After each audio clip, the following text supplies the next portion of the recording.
She's like, Oh, too bad. We don't want to hear she didn't get a phone call.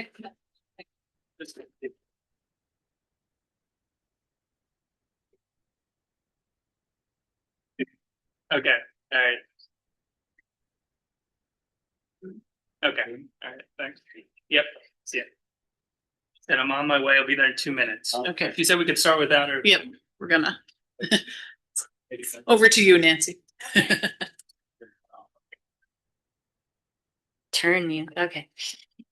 Good evening, everyone. Thank you for having me back again. Okay, so tonight, wait a minute, I'm not on the screen there. So how do I get hooked up to that? Do I need to do? Oh, the share. Oh, now I can share. Now I share on. Yeah, I'm looking at the Now I do the Zoom share. lost words. Sharing is not. Send request. Send request. Okay. Bear with me, everyone. We're trying to get on this screen here.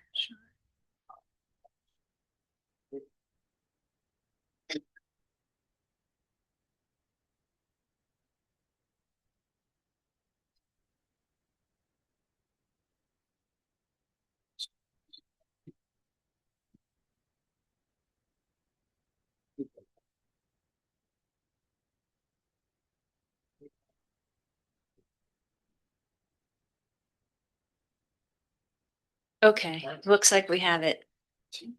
Thank you, Jim.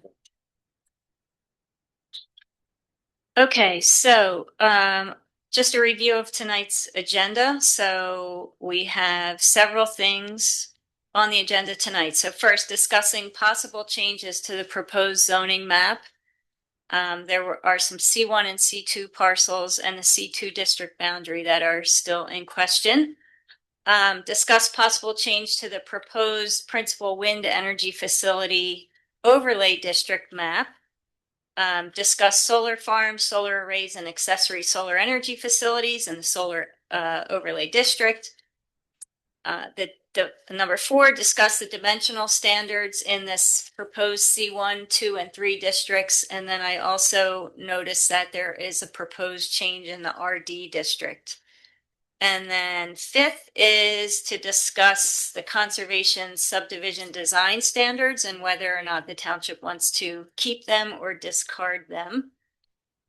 And then we'll see what kind of progress we make tonight and discuss the next steps and firm up the next meeting date. So for the first agenda item, discussing possible changes to the proposed zoning map. So I will flip to the zoning map on the screen here. And I will zoom in to these areas that were left up to, we had discussed these at the last meeting where we had a joint meeting with the Planning Commission and the Board of Commissioners.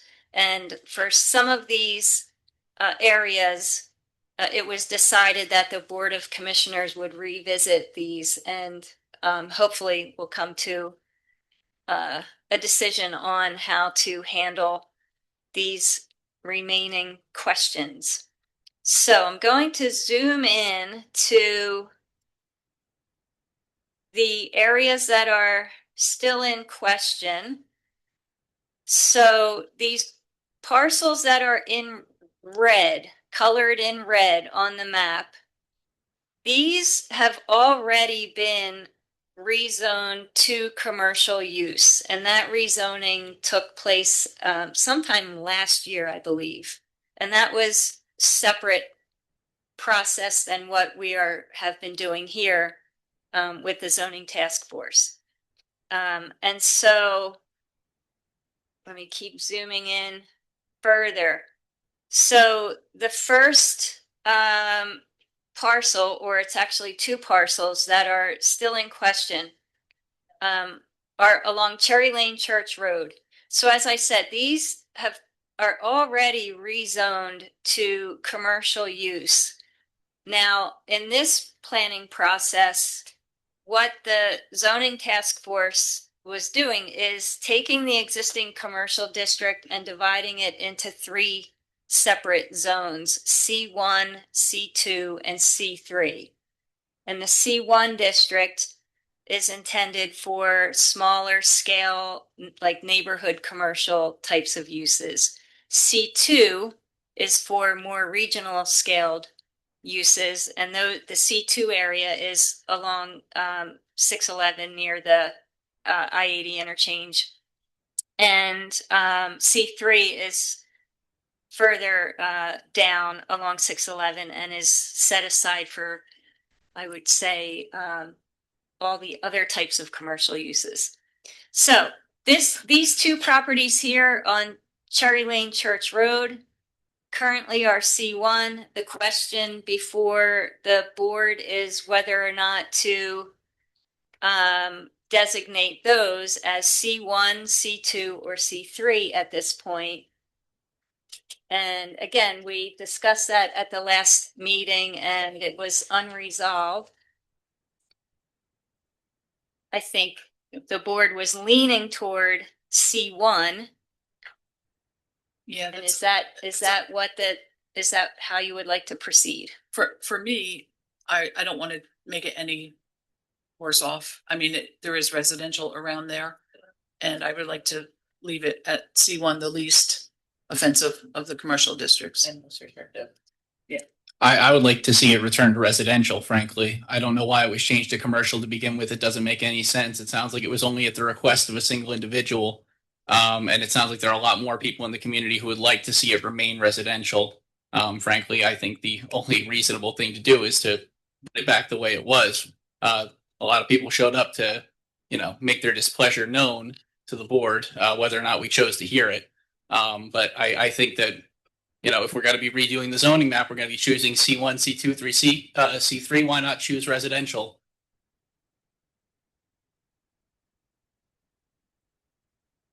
Anyone else? I support C1 as well. Nancy, question. It looks like the corner parcel is still R1. Can you scroll into that map at all? It's Cook's Corner. I know, but why is it R1 when it's been commercial historically for 50-something years? These No. two little parcels here on the corner of Cherry Lane Church Road? Yeah. Yeah. So initially last year when we did the rezoning, that was the whole purpose of this, was trying to, the historical commercial uses, getting them out of R1 to C1. And I mean, it's Lombardi's, it was Cook's, it was Cozy Corner. I mean, 50 years it's been operating as a restaurant. Right. Right. And they were never asked. So I don't know why. I think they should at least be asked. If they don't want to change, they don't want to change. But if they want to change, And even across the street, right across on the other side of Cherry Lane Church, that's the lumber yard. That's Yeah. been there for 20 years. So again, that was discussed too to be C1 only because it's been a lumber yard historically. So it's not a R1 parcel. It's according to our zoning. if you go down to the next lot, though, that was the ghost, I'll call it the ghost hotel. That too was a business. Correct. It's vacant now. Why not more commercial along Cherry Lane Church Road? Why not all the lots on Cherry Lane Church Road? What are we talking about? No, that's on Cherry Lane Church Road too. This lot you're talking about now, this lumber yard there. It hits 715 though too. So to give the board some kind of background, Cook's Corner does have certificates of nonconformity for commercial uses. There are records in the property file that it was commercial. Obviously, it'd probably be best to change them to a commercial use to get rid of those nonconformities. The lumberyard parcel actually stretches across 715 into the C1 zoning district. It is under one parcel ID, so half of it is commercial, half of it is in the residential. The commercial use of the property is in the R zoning district. Again, it's probably best to change it. I'm not in favor of changing it if the property owner doesn't want to. I don't think that's our position. But if they want it residential, that's their right. They're essentially it's the decision if you want to keep it a existing nonconformity or put it into a zoning district that would be conforming use. Because the non-conforming can expand up to how much? 50. 50% without regulations. So there are There's some regulations, but not. they're allowed to expand a nonconformity up to 50%. Yes.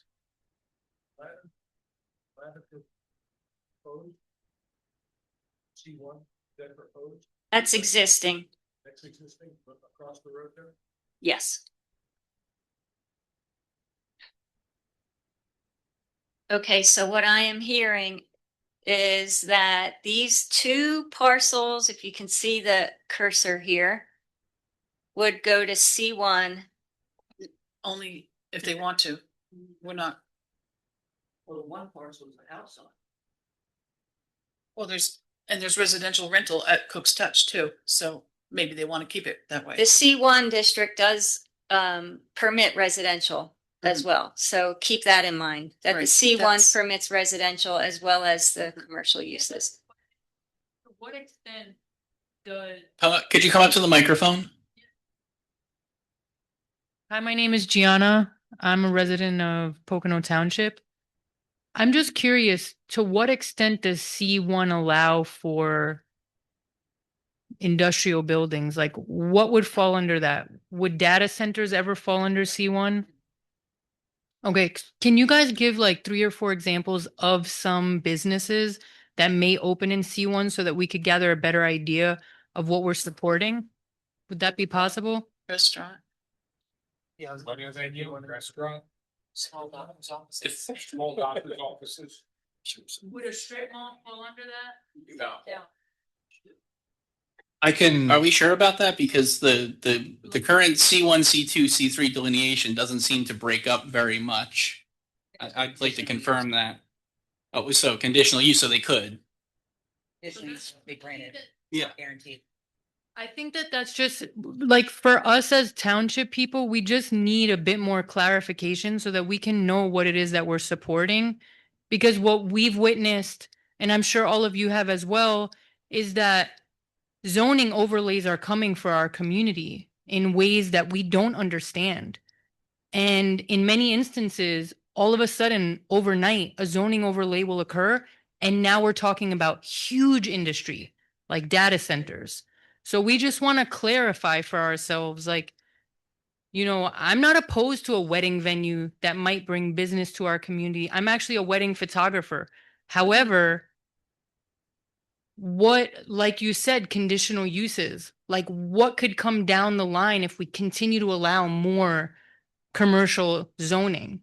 So there is a table of uses in the draft of the ordinance. So in the C1 districts, some, for example, are bed and breakfast, a brew pub, like, you know, which is basically a restaurant type of place, Daycare facilities. daycare, campground. I just want to say on data centers, just so we don't have to keep revisiting that specific issue. You know, we passed an ordinance at the last BOC meeting that specifically addresses that. So they are only allowed in the industrial zone and then one other area, which I think the board is interested in amending to confine specifically to the industrial zone. So, you know, all of this, there's no data centers going anywhere on that map that was just shown.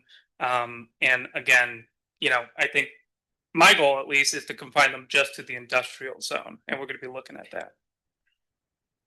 But then we're actually still giving them a space. We have to. Yeah, by law, you have to provide for every use. That's why the state right now is discussing a moratorium. So we have to provide the use unless the state legislators pass a moratorium that allows us legally to not allow them. That makes sense. There are some conditions to that. Leo, There are some did you want to weigh things in? that I could explore. There are some conditions where you can actually put into your ordinances that you're putting a pause on things until more research has been done, which they refuse to do. So there are some other things that we could put into protection that would basically say, we're pausing allowing data centers in until you have provided us with the proper scientific evidence that these are safe for human to be around other people. Do you want to address that? Yeah, I'd like to just go back half a step. Generally speaking, the enabling statute that allows municipalities to create zoning ordinances requires that a municipality has to provide area for every use. That's the basic premise.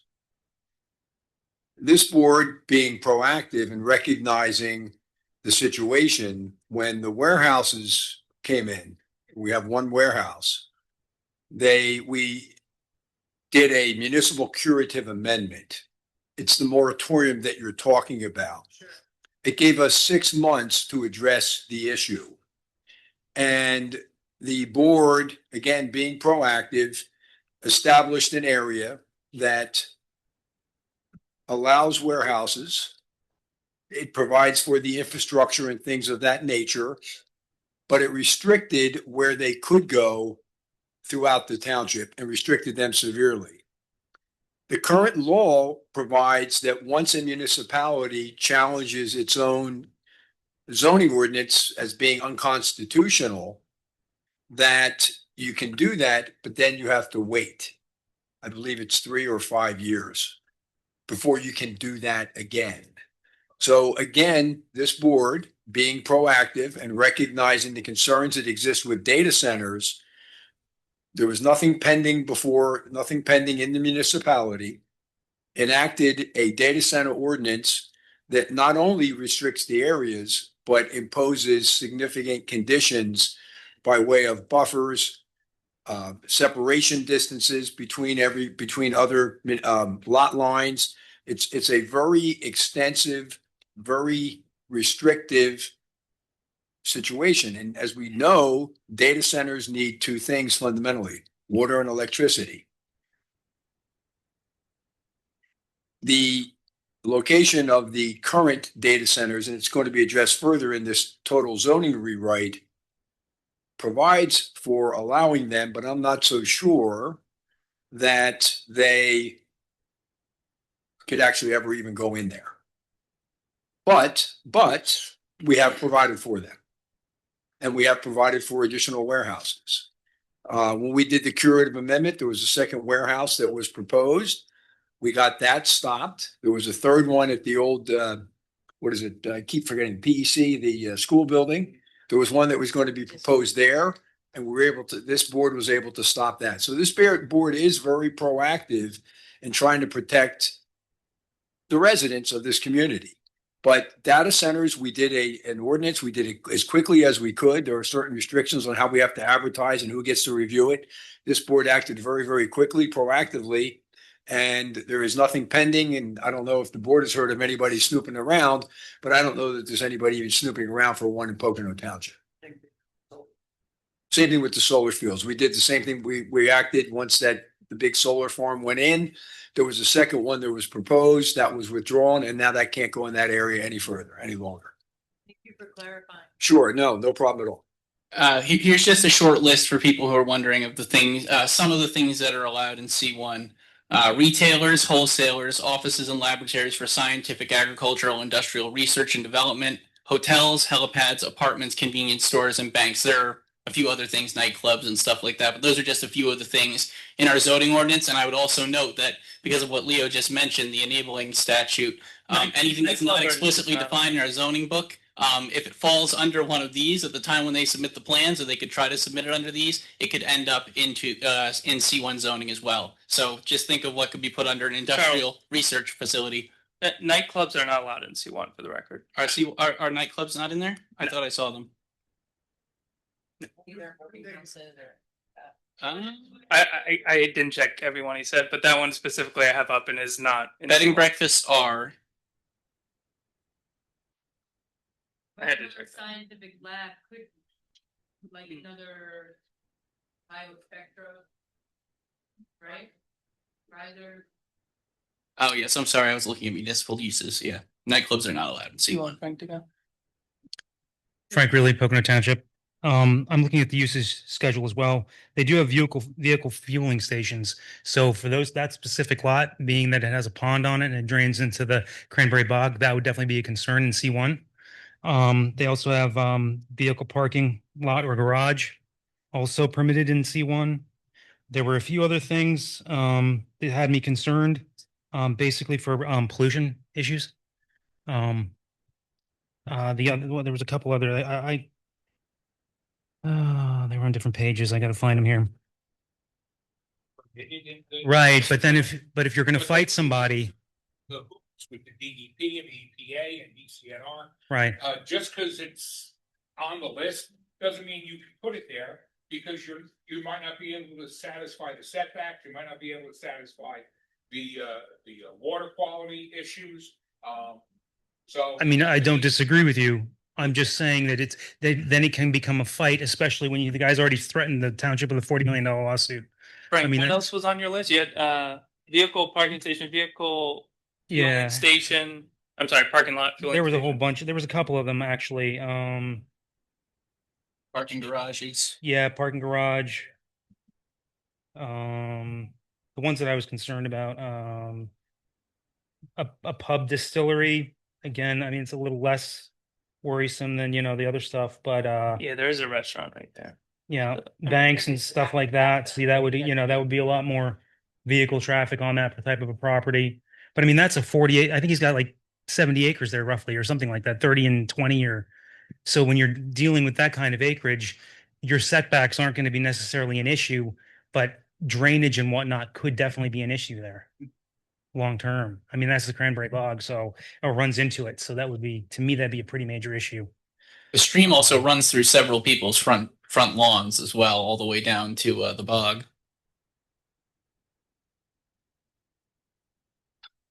Not permitted, It's not permitted in there. not permitted. Didn't you say that a science lab or laboratory is permitted? Yeah, so one of the permitted uses is offices and or laboratories for scientific, agricultural, or industrial research and development. So that's pretty vague.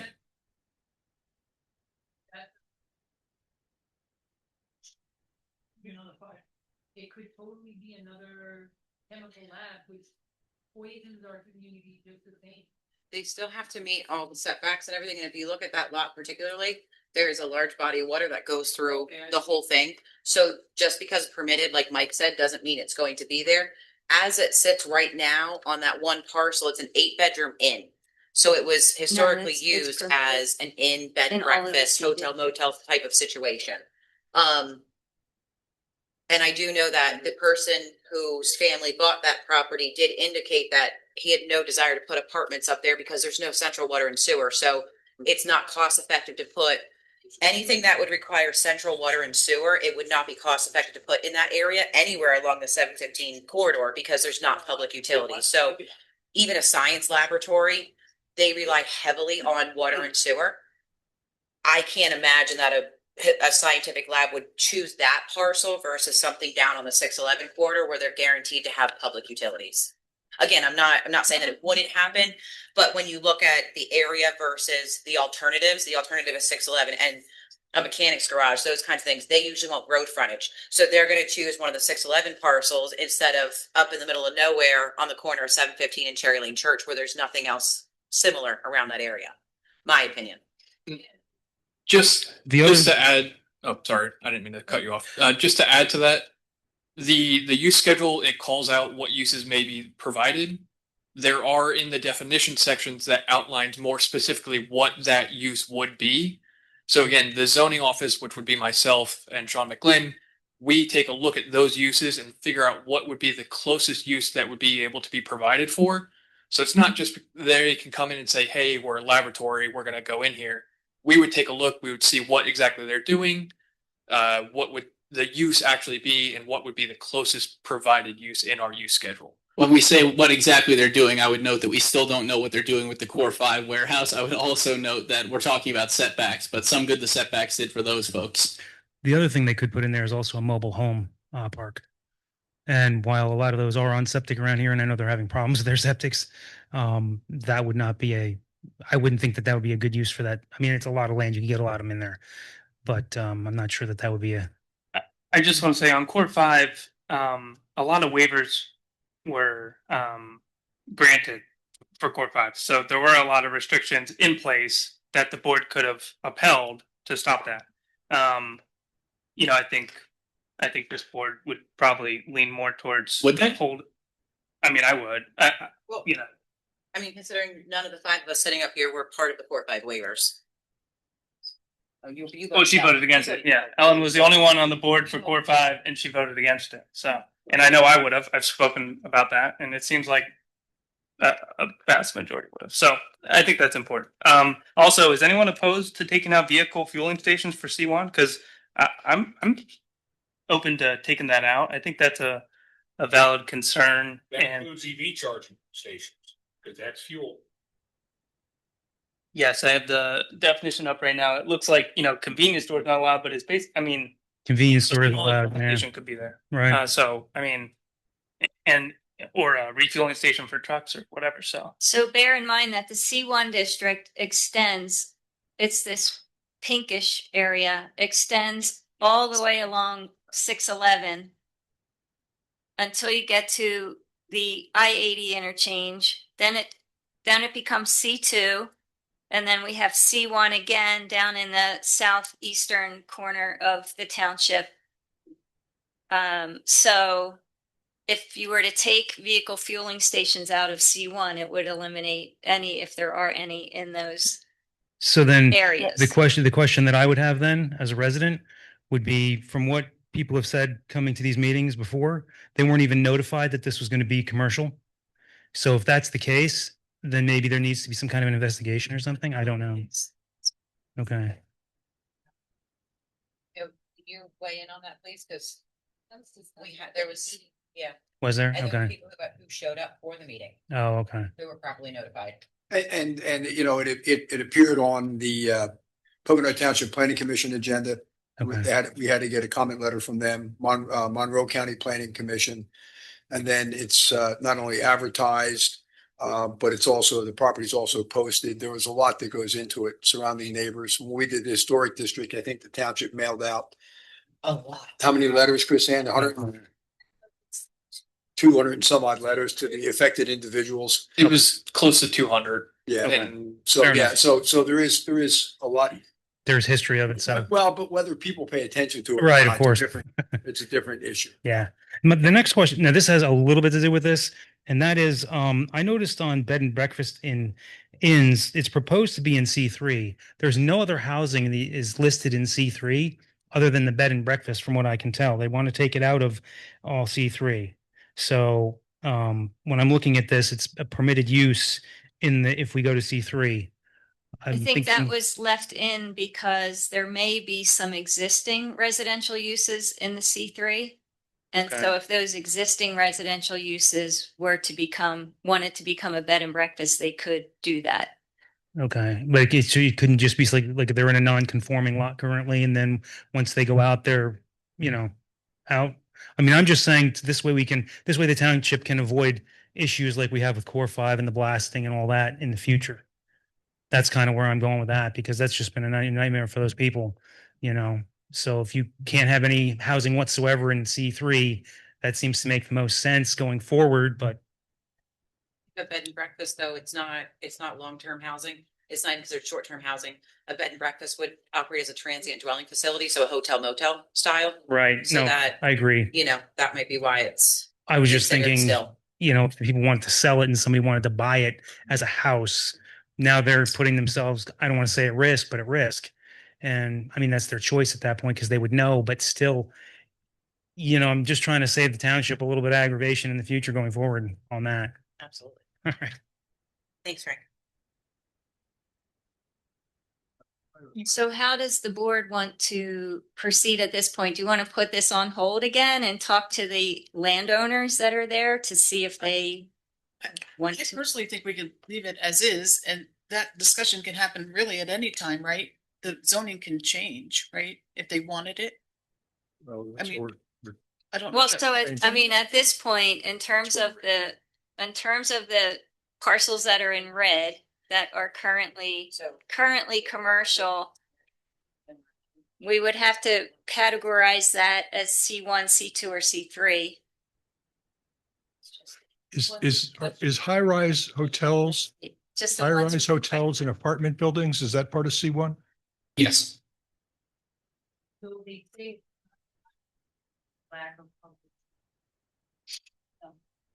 So There, I'm sorry. Nancy, What are their chances of them forcing somebody here, this board or the next, to drive sewage up that way, to drive public water up that way? I remember when we were talking about Birchwood, putting a water park in Birchwood, they were talking about driving water up Fish Hill Road or up Cherry Church Lane. But we opted not to do that. I would note that we rezoned all of 715 here, this whole corridor to commercial. We're currently driving sewer up to pick up Camelback up Sullivan Trail right now. So we do this from time to time to pick up businesses. Sure, that's what I mean. And if you look at the hotel, the Highway Rise Hotel by DeSaki's and the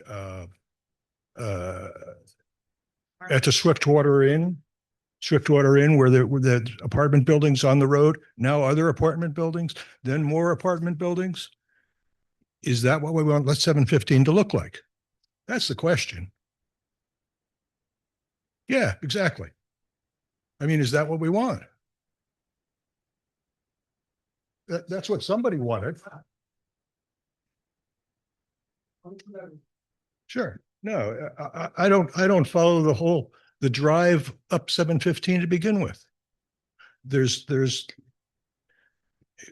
Can you scroll that down there above Scott Run exit?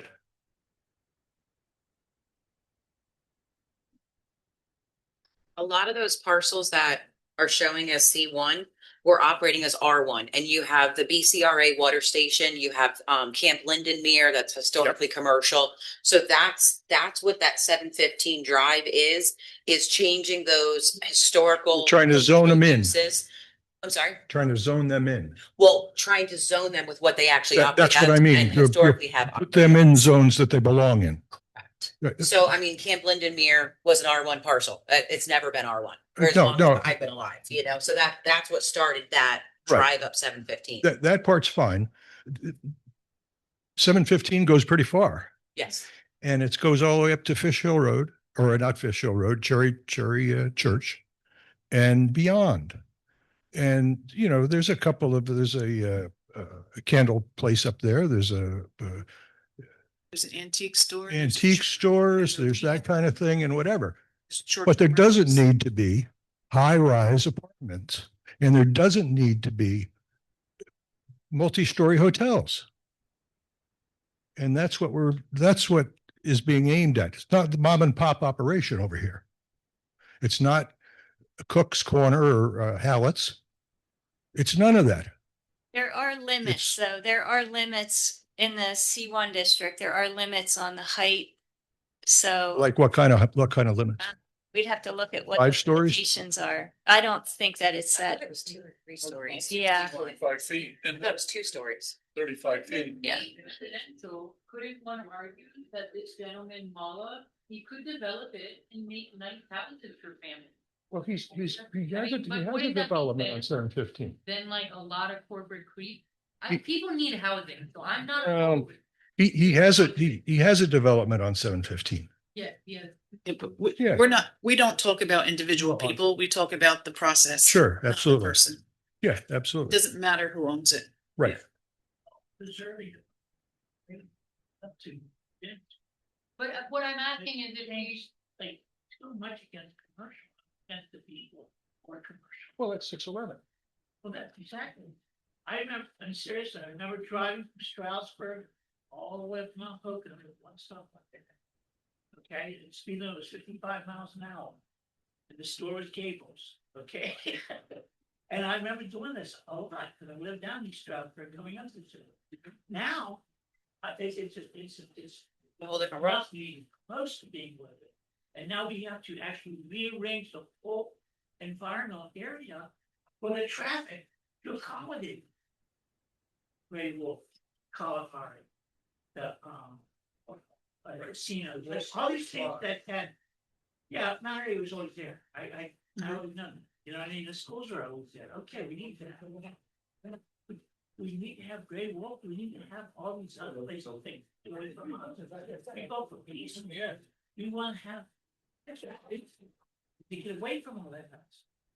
Not the quiet, the peaceful, if you go out, yes, we're gonna be with it actually. You know what I mean? That's a big thing. I remember at night, it was so quiet that, I look at it, you can hear cows. You know what I'm saying? And now, all you hear is trucks on TV. And people drive something else, on 611. It's like 715 now, it's becoming almost like a highway. You know, like 715 was one of those back roads and Southern Trail. I was driving down Southern Trail, I drive up and down Southern Trail, not seeing like cars. Historically, though, Got the spot down there, so. historically Poconos has been a resort area. We've had Caesars, all over, right? Birchwood, Penn Hills. So so for Camelback and Great Wolf, that's what we've always had. It's just, they're just different. Camelback's been here as long as I've been here. We got what we got. I'll keep that in too. We've got Birchwood sitting empty. We've got Pocono Manor sitting empty. We've got Wine Press Resort sitting empty. We've got, what's the other big one? Oh, Summit, of course, sitting empty. And we're we're not- rezoning more to commercial. We're adding more commercial property while all these properties are sitting blighted in our community. The township is, so if I may, so that these existing C1 districts that you see, the pinkish color, this C2 district, all of these are currently C districts. They're currently commercial, so this process is not changing any of that or adding to that. The only parcels that might possibly be added to this, well, that have been added to the C district, again, last year, are these parcels in red. And as I think it was one of the commissioners said, 19 parcels. that, yeah, the C district zoning here is recognizing the historical use of these properties as C districts. The question now is, should they be C1, C2, or C3? These, where the camp are, the board and the task force with the planning commission decided that these would be C1. These others would be C1. And then there is one more. I just want to touch on this that has a question mark on it. Board of Commissioners to decide on this parcel, which again was rezoned to commercial. And now the question is, should this be C1 or C2? And it borders the current C2 district and a small piece of the C1 district. Can you zoom in on that a bit so we can? Sure. So this one, So this is. Where did it go? 715. This is the one that PennDOT did, I think. so this is Lookout Fort. Let's see, where are we here? Off of Shine Hill Road. And this is, I think that's 611 there. So isn't that one parcel, hasn't PennDOT dug that out? This The Copeland properties. Copelson is over here. So these are the Copelson properties. This, I believe, I know we don't talk about individual owners, but just to identify where we are, I believe the owner is Fritz is the name. So we're on 611. What is that? Right off above 715. It is basically a hillside, I believe. I think that's where the hairdresser that sits on the hill. Left side is 715, but yeah, they've taken They've a little bit of that for the eminent domain for the realignment of 715. Yeah, you can see right there. So they've taken At a good portion of those properties. Yeah. This one woman had her hand up. Can we let her? Oh, You get a comment or question? If I'm not Pocono map, will I order Pocono map? I still speak.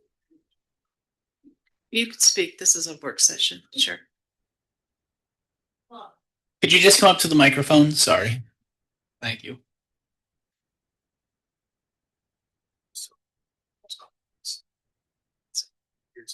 I appreciate everybody's time and everything else like that.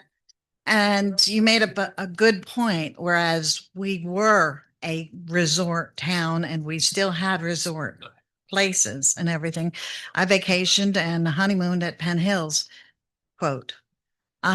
But with the roundabouts coming and 715 under construction and all sorts of wonderful things and all the things that are proposed and everything, I think the aesthetics of everything is we're known as going to be commercialized and industrialized and highway rather than the good old Pocono Mountains that people came to vacation, because even people who stay at Mount Airy and things like that, they're not going to check into the hotel and they're not going to stay there forever. They want to go and investigate. They want little mom and pop shops. They want to see the countryside. They want to see a cow. These are things, you know, like Cherry Lane Road and everything else like Cherry Church. I drove my bikes up there all the time. You can't do that nowadays because people don't know how to drive on the roads. So I think, you know, your job is very hard because you have to see what's good for the township and what's good for the people and what's good for the growth. But I hope it doesn't grow so much that it looks like the industrial park. And those stupid highways and widening the roads, they're killing 611. And to go up to 715 in the crossings and everything else like that, my heart breaks every time I see a closed storefront. It's not nice. But anyway, thanks for allowing me. Thank you. So I think we need to answer Nancy's question and move on. C1 or C2 for this one? So it's a hairdresser now, so is that C1? Yeah. It is a hairdresser now? Yeah. Yeah, That would it's probably been a be C1. hairdresser for as long as I can remember. All right. I mean, I think the reason that it's a question is it is part of, it is right across from a small sliver of C1 here, and then it's also next to the C2. So, but if either one, I think could work. I think C1's more restrictive, right? Yeah. Yeah, I have to do C1 to restrict it. It is a large parcel, so if we do C2, that opens up the possibilities. Is C the only choice? Yes. Okay, so then. No, Yes. But then, no, oh, sorry. we could make it whatever we want. We're redrafting the zoning ordinance. We could make it whatever we want right now and pass it. If we wanted to change it back to residential, we could. It's a matter of will, not a matter of possibility. And there's so much commercial already, and haven't we already agreed that there's some level of conditional use? So Yeah. for a hair salon or something, you could have it be R, but someone could have like a home office or something, right? Well, like for instance, Lindemeer, we were saying, you know, it's non-conforming, so it could expand up to 50%. Now, if we make that commercial, they could expand, you know, as much as they want. It's been.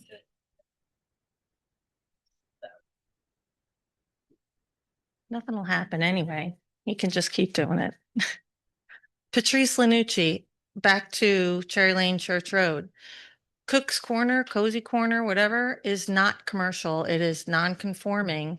The whole premise and the owner, the woman who lives in between the two parcels that were flipped into commercial within like a week of being asked to be done, it was not posted to her. She specifically said she had no notification. And the owners right around there do not want what is proposed. So if the whole premise is because of Cozy Corner Kitchen that we're going to make that commercial, or we're going to sue the whole world for $50 million, it shouldn't have happened. And whoever rezoned it in the first place, I'm not really sure why you did it, but we have to fix what you did. So it can go back to R1. And that's it. And that's it. Yeah, why? Well, I'll tell you my take on going back. And in January of 2025, the board made a decision to zone it commercial. These people that had their property changed have had over a year now. They were commercial. They've made plans. They've done whatever they do. For us to go back and say, "Oh, we change our mind. You're going to go back." They've already made plans. That's not right. Everybody got a notice. We have proof of that. They can say that. Maybe they didn't read it. I don't know. I don't know why they say that. Who's notified? The property owners or the property owners affected or the adjoining lots?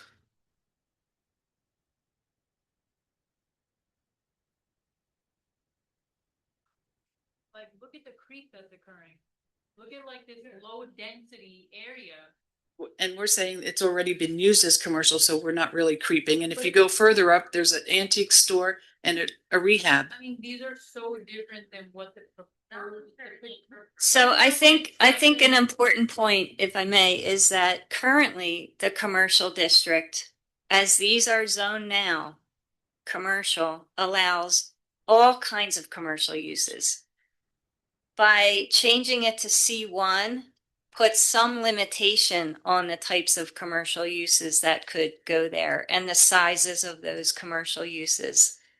So I think, you know, if they are currently commercial, and you don't want intensive commercial there, then I think the best move is to make them C1 so that the commercial that can occur there would not be intensive commercial.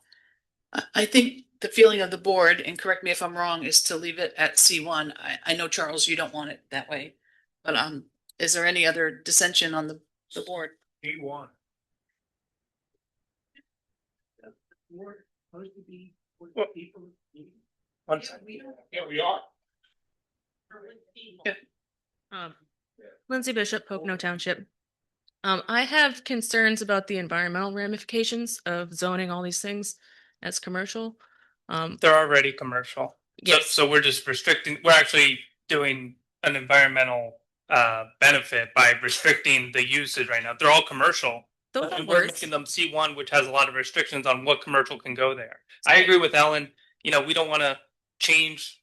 I personally do not support changing any commercial back to residential. But that doesn't mean that this board, myself included, wants to change any residential to commercial. I don't want to add to the commercial. We're restricting what can be done in the commercial zones that already are.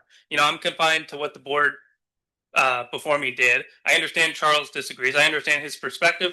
I understand some of the people in the audience wanted to go back to residential. But I mean, we've decided this as a board numerous times already, and you know, I don't think that's going to change. So I just want to say that before you argue for it to go back to residential. So I appreciate your words. However, my question is, what are the limitations of the C1 districts in terms of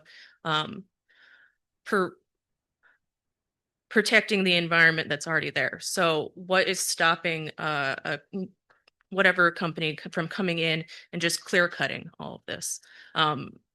So there's another section of the proposed ordinance that is all about natural resource protection. So there's a whole article, section, chapter in the proposed zoning ordinance that this group is working on that includes things like limiting how much woodland can get cleared, limits on disturbance of steep slopes, riparian buffers, and so forth. So natural resource protection applies across the board, not just to the commercial districts, but across the entire township. I've just seen in recent years the amount of waivers of things like that and how things can get clear cut, and the majority, the wetlands, but the majority of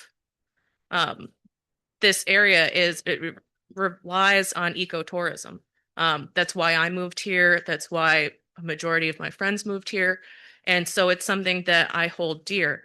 A lot of these red sections are crazy close to my house. And I've already seen with the decimation of land, an increase in wildlife coming through, that they don't have a place to go now. There are black bear that just come through my backyard more so than a regular like Yogi Bear sighting. Like, they literally don't have anywhere to go right now. So is there a way to tighten up the environmental asks of these properties so that we can protect our environment and our ecosystem? Nancy, did everybody get a copy of this agenda along with the dimensional standards, or Chris-Ann? Yeah, I think they do. So right? on the agenda, on the dimensional standards here, I think this is what you're looking for specifically, not everything, but a portion of it. So on the C1 schedule, which is the table number 2, the current right now in a C1 building coverage, none specified. One of the changes that is being proposed is 40%. So 40% of the property can be of building coverage. Impervious surface right now allows for 80% for other. We're potentially reducing that down to 60. Current use is 50 feet, reducing that potentially down to 35. So within this rezoning, we're also trying to button up and condense the impervious surface, the building coverage, and the heights and sizes of these buildings potentially going into the C1 zoning district, Okay. which will help the environment. And they're not going to, essentially, they won't be allowed to, buy 5 acres and clear cut the whole 5 acres. This would severely restrict how much of the acreage they can actually use for the building itself and impervious surfaces. I think So- you can still clear cut the whole 5 acres. You just can't pave over the whole 5 acres. Yeah. So There in the natural resource section, there are limits on disturbance of woodlands and steep slopes and so Okay. forth.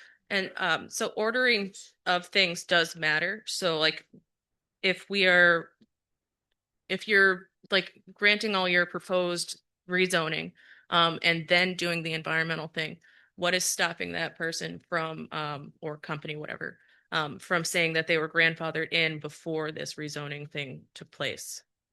Paul, do you want to touch base? Yeah, they would have to submit a plan under the existing zoning ordinance Okay. in order to get the benefit of Pocono Township zoning ordinance is very antiquated, even though it was readopted in 2003. I say it's antiquated because commercial isn't broken out to 1, 2, and 3.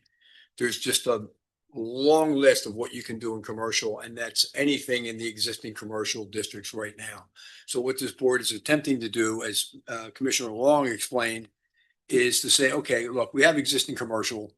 We need responsible growth. And as part of responsible growth, we need to start restricting what goes in. We can't have 100 different, picking a number out of the air, different uses going anywhere has a C on it. So that's why the board has decided to look at C1, C2, and C3. It's all part of responsible, and I think you touched on this. It's all part of responsible growth. And it's,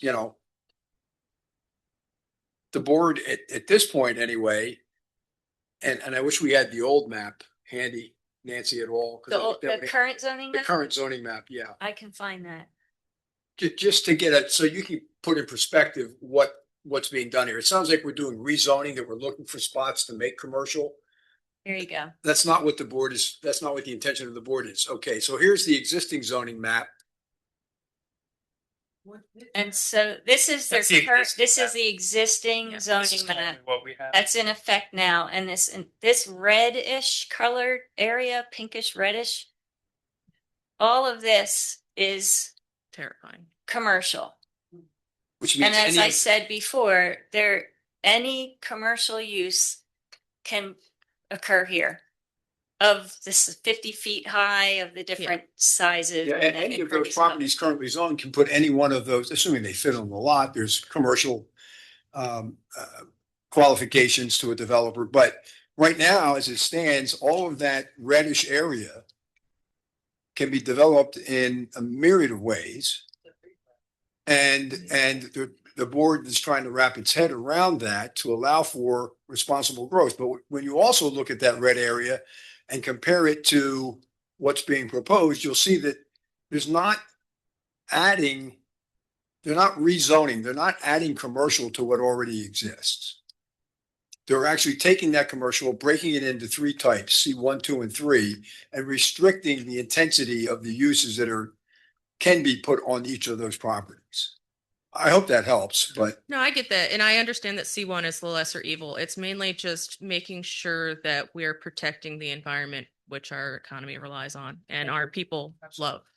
I just want to say you mentioned wetland waivers.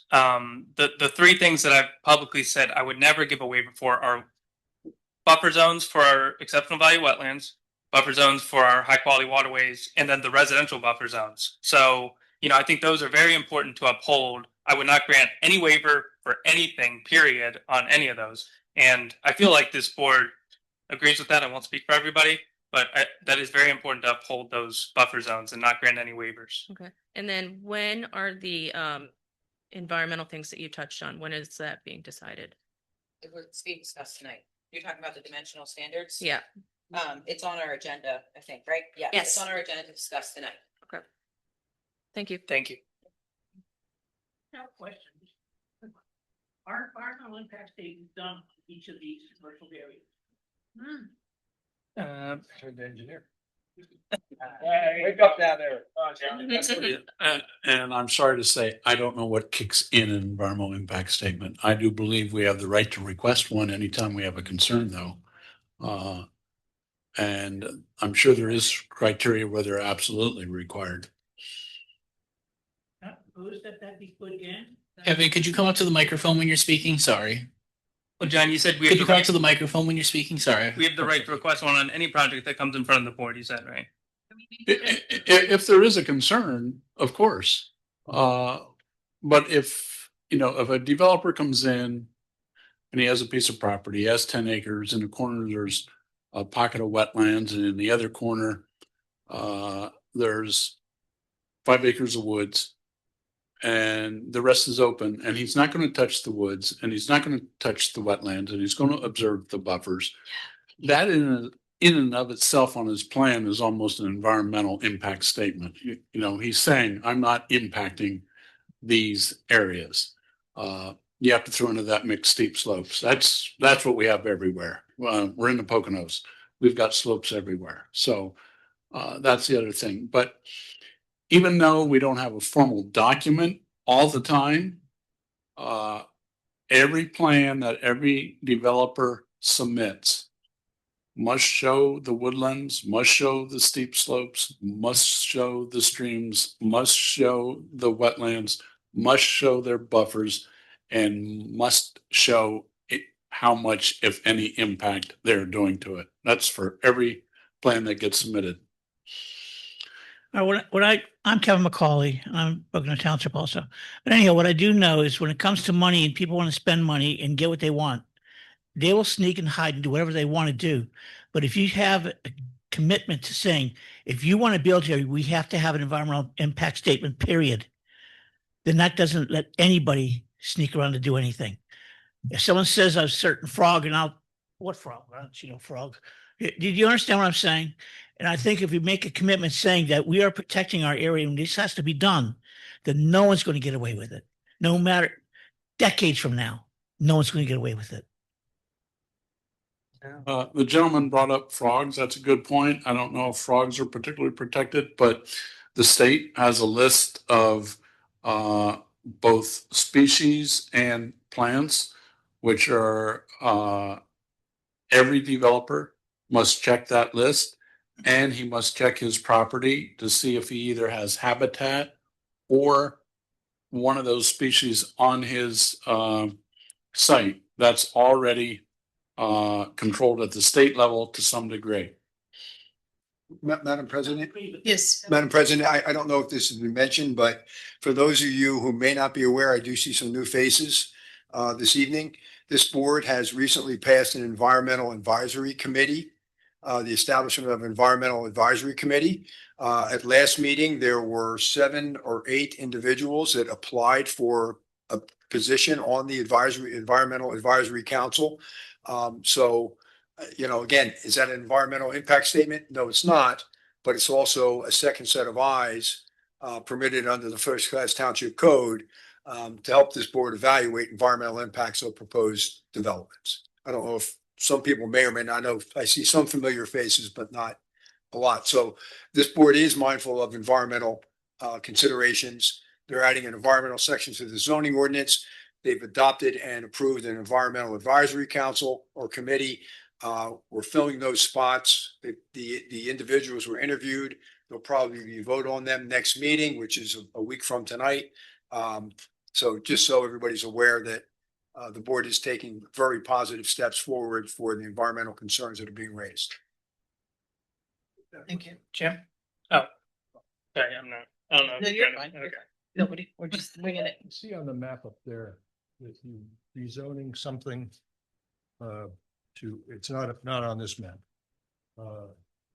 to conservation. Is that correct? Conservation? The There's- big red square. Yeah, those are game lands, I believe. That's the wetland, the bog area. Oh, you're talking about Nature on the Conservancy. right. And currently they're zoned R1.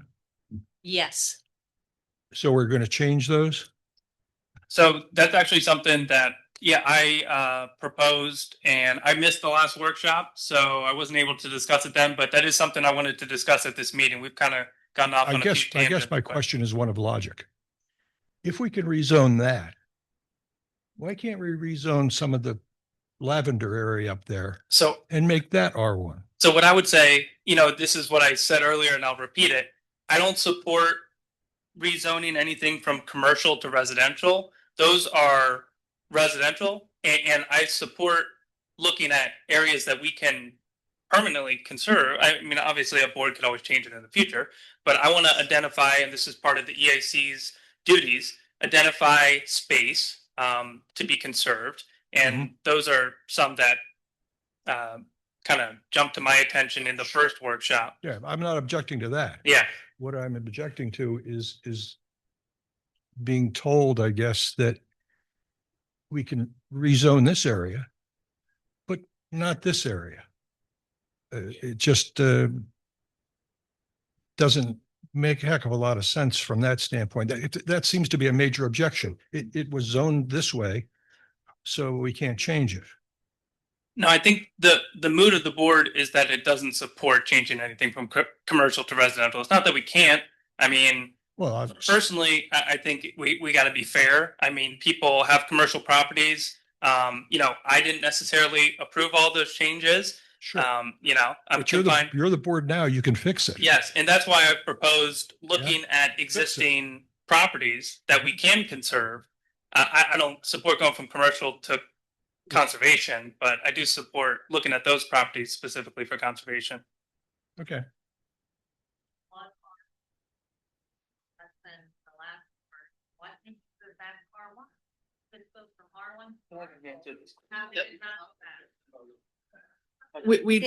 I'll answer this one more time, but we've gone over it several meetings and tonight again. The majority of the board through consensus, we haven't voted, is not in favor of changing these commercial properties that were changed last year back. Charles is, and the four of us are not. So, no. They were changed in 2025, and I believe the majority of the board is not in favor of changing them. Bring more people to the next meeting. I mean, some of these were non-conforming uses, and yeah. All right, we're not going to argue with each other. We're going to just move on. Okay, Thank you. so next topic. I think we're on to the next topic, which is the principal wind energy facility overlay map. Oh, you had your hand up. Yes, Jim. Okay. Leo, if I heard you correctly, right now as the commercial designation it reads, it's the Wild West. Right. Is that true? It's every use permitted in commercial Okay. zoning district. And if I heard even further than that, C1, C2, C3 further defines what they can or cannot do, C1 being the most restrictive. Is that correct? That's correct. And if I heard you correctly, that if anybody submits a plan that's going to encroach on any of those criteria, they have to do that prior to building. Is that correct? That's correct. Okay. And Leo, if I heard you, To approval, actually, right? yeah, It's not Correct. even- Prior- yeah, that, Yeah. Prior to approval. So and it's then I not heard, to correct. And this board, It's prior to the board Prior- even prior to approving approval. that use, yeah. right to approval. Yeah. and this board has made it pretty clear they don't intend And to which- approve anything that goes beyond what is permitted. Which is the next point, right? So Matt vehemently said the three categories that he would not encroach upon. Okay. All that said, Leo, to the best of your knowledge, now this goes to the grandfather question, right? Can it be grandfathered in? To the best of your knowledge, nobody's actually proposed anything on this right now. Is that true? To the best of your knowledge, anybody? I mean, I'll defer to John and. John, has anybody got any plans on that might conflict? Are you talking about the two properties on Cherry Church? I'm talking about any property that's now, just to be clear, it's simple. Any property that you're want to designate as C1, which is going to be, restricted designation, Cherry Hill included, whatever it happens to be. Do you know of any building plans that are already in the works? And I can't hold you to this, just off the top of your head. We haven't been, plans haven't been submitted for any of the ones that have been changed. Obviously, there's a lot of properties in the C1, so there are kind of pending land development plans. I don't know all of them off the top of my head, but majority of the ones up 715, none of them have any So plans pending. the only point to that is, Can you say? if you don't have formal submission of plans right now, as to the best of your knowledge, and this gets changed to C1, it can't be grandfathered in. Is that also correct? It would have to be an existing use, Jim. Right. An existing use at the time the new ordinance is adopted that doesn't, that use lawfully existed prior to the new adoption, the readoption, that would be a non-conforming use protected by non-conformity. That is correct. There is no But going. there isn't any right now. There is, well, as we understand it, Jim, I'm the planning secretary. There is no new plans that have come in this year at all. There's nothing before the planning commission currently on their plate at all. So then simply put, if this were designated as the most That's- restricted, if this was designated as the most restricted C1, Yes, nobody could really object to it because there's nothing there that's concrete. Is that also true? yes. yeah, yes. Okay, so you're doing the best you can. Now, for those that weren't at the last meeting, when Mr. Muller spoke, he did threaten legal litigation. Okay, so he's very serious about what he wants to do with the Cherry Hill properties, okay? You're restricting them, and I don't know if you're comfortable with it or not, Charles, but you're restricting them in this C1 fashion, which is, I believe, where you're going with it. Is that true? Okay, if they're restricted to a C1, then after that, what would your objections be? I mean, my objection is that it shouldn't be commercial at all. It should be residential. It's a I, residential I neighborhood. get that. I get that. It's a But with, residential property in a residential neighborhood. It should stay residential. okay, but with the type of commercial, and I haven't looked at the list, and I don't know if it's well defined yet or not, to tell you the truth. but You, with the- you got here a little bit late, Jim. So some of the things allowed in That's the story of my C1 life, man. Some of the things that are allowed in C1 are retailers, wholesalers, offices and or laboratories for scientific, agricultural or industrial research and development, hotels, helipads, apartments, convenience stores and banks, just to give you an idea of some of the things. Okay, so Could be it, allowed it there. could be a mess. It could be a mess. It could be, yeah, it could be Yeah. pretty much anything. So, you know, Fair if it enough, was but restricted still- by- yeah, if it was brought back to residential, you know, if you wanted to do like a subdivision, something like Could that, do a that would be heliport. possible there. But Yeah. yeah, right now, yeah, he could pretty much do anything he wanted. We could dial it back to just helipads and stuff. Or we could again make it commercial or residential again and have it be what it's always been. I understand then your objections. Sure. I do. I also Okay. understand that there's consequences to going back to residential, although, There would be consequences. Why would there be? We're not debating this. yeah, no, and I'm not trying to. I'm just saying there are criteria for going back to residential. No. Okay, fair enough. You guys can sort that out, maybe at a future meeting, maybe, I don't know when it would actually happen, but C1 as proposed is the most restrictive. And nobody's going to be grandfathered in. And Charles, if you can get it back to residential, those particular properties, you know, like you successfully fended off 15 lots for the school, you know, you really did a good job on that.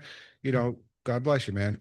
But I just wanted to be clear on a couple of points for my own head, to know that we're going to the most restrictive we can. Matt's vehemently going to disapprove of any kind of waivers. And I assume that some of the other board members will at the time that it occurs.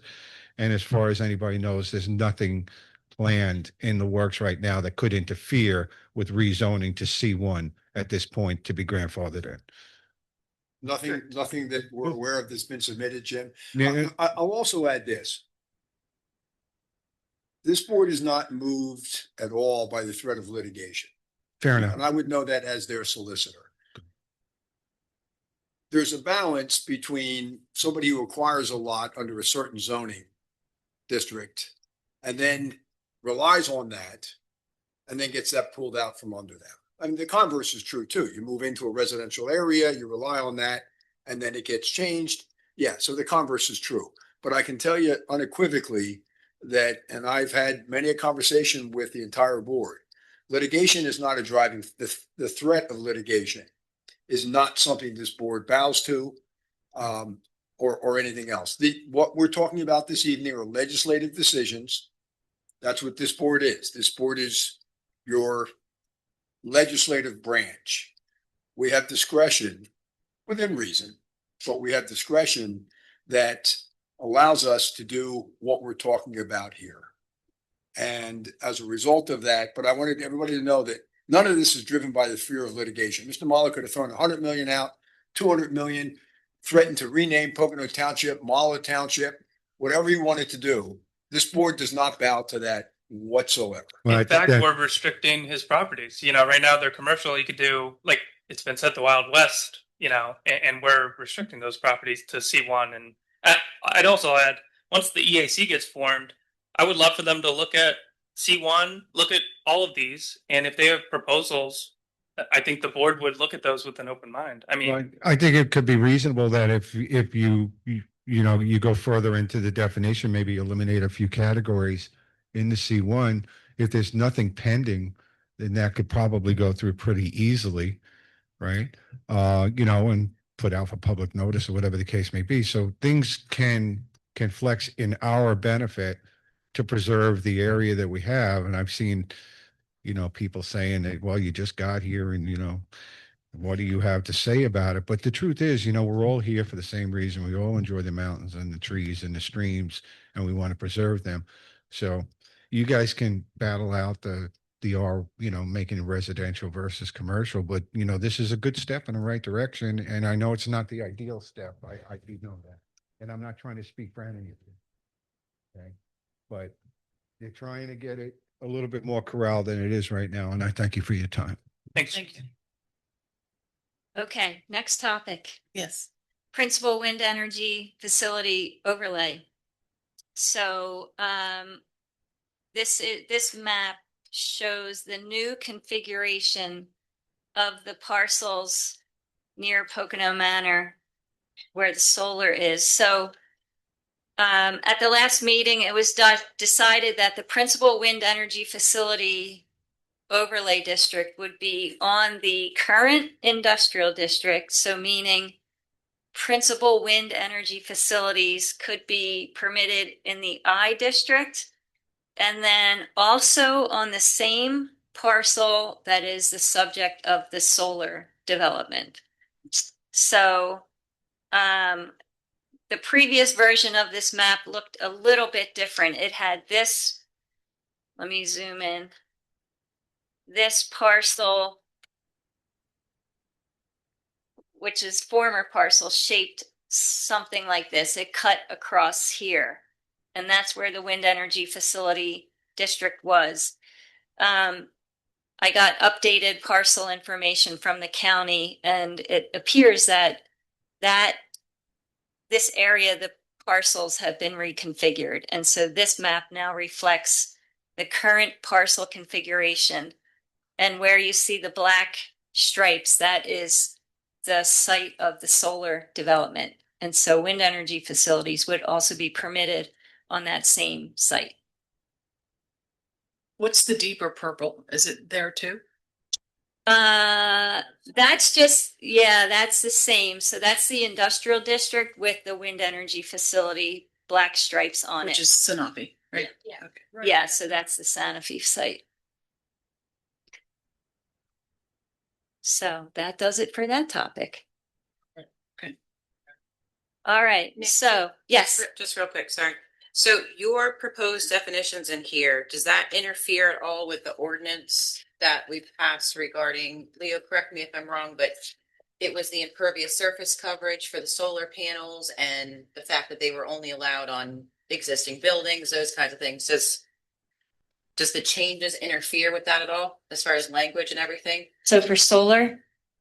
Solar. Yeah, so Solar. that's the next topic. Yeah, so we're on to the next topic. So topic number 3. So in the current draft, we have, and this has been in there for a while now. So the current draft that was drafted was dated May 15th, May 19th, 2025. And so I looked at what the township has adopted in its current ordinance and then compared it to what is in the proposed draft. And so the current definition of solar farm is, so the definitions are the same. So in the current draft, you call it a solar farm. In the proposed ordinance update, it's called a principal solar energy facility. So utility scale solar. So there is a slight, just verbiage in the definitions. Where it would differ is in where they're permitted. So, and at the last meeting, we talked about this. So currently a solar farm is permitted as a conditional use in the industrial district. At the last meeting, we had talked about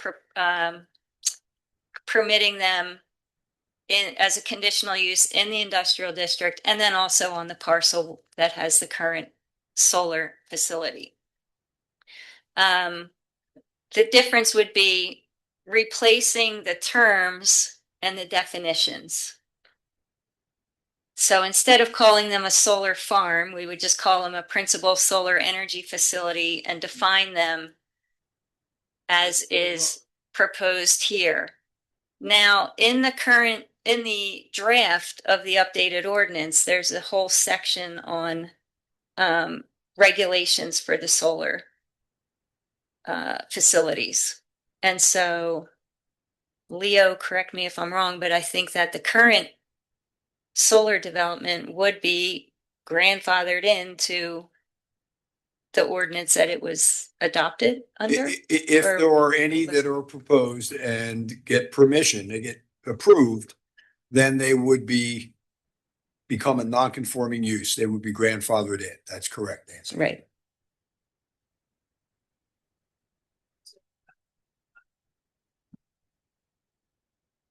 So I don't know if this is what Natasha asked, but we had said we were only going to allow them on top of buildings or parking lots.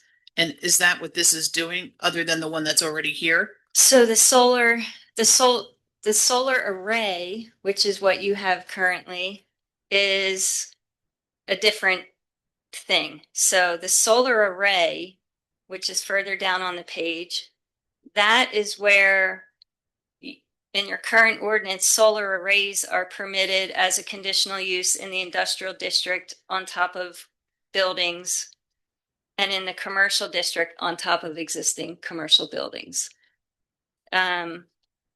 What the draft proposes is that instead of calling them solar array, they would be called an accessory solar facility.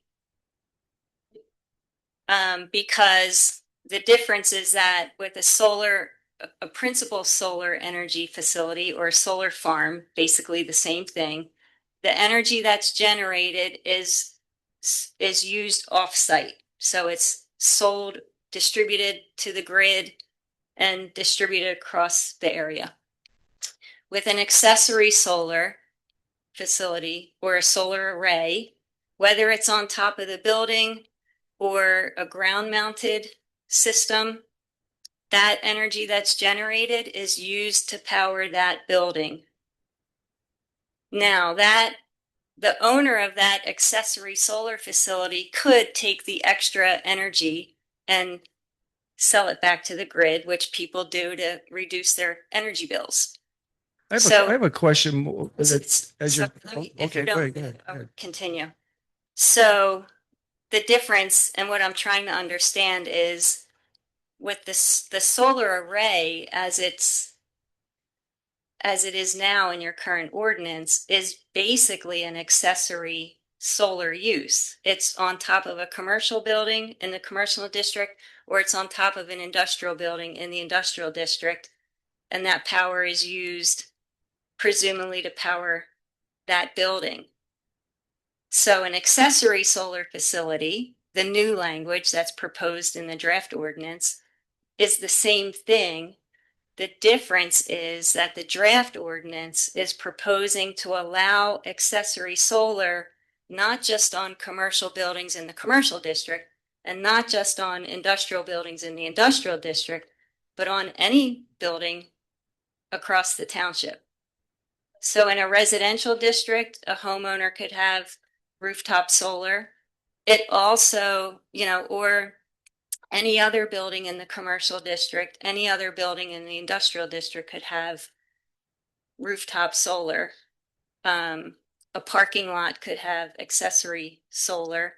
And it also would allow ground mounted solar. So a commercial, industrial, residential use could have a solar cell or array in their backyard. So there are restrictions on where they could be and the size that they can be. So, Go ahead, I'm sorry. sorry, go ahead. So Nancy, just so we're clear, so what we're doing is see if I can try to make some clarity here or sense out of it to my simple mind. We are setting up or establishing by definition two types of solar energy arrays. One is a principal solar energy facility. That's where they build them, the one that's going in PMI, where they're going to sell that energy to the grid. Right. Primarily. They're not serving a residence, they're not serving a building. And as proposed, that type of solar array is permitted only as a conditional use in the industrial district. Correct? Correct. And the existing solar development as shown on that map. Right. So that if this is approved and we stick with this definition and where it is, the only solar farms that could exist in Pocono that are for non-personal use would be industrial, and that's primarily Sanofi at this point, and the existing one, right? Correct. Okay. So hopefully that clarifies that. Then we have the accessory solar, which is the roof panels. Some people want to get the roof panels to help curb their ever-rising electric bills. Those would be permitted in all zoning districts, ground-mounted or roof-mounted, right? Under the proposed ordinance. And if they want to exceed 500 square feet, they have to come before the Board of Commissioners to get a conditional use approval.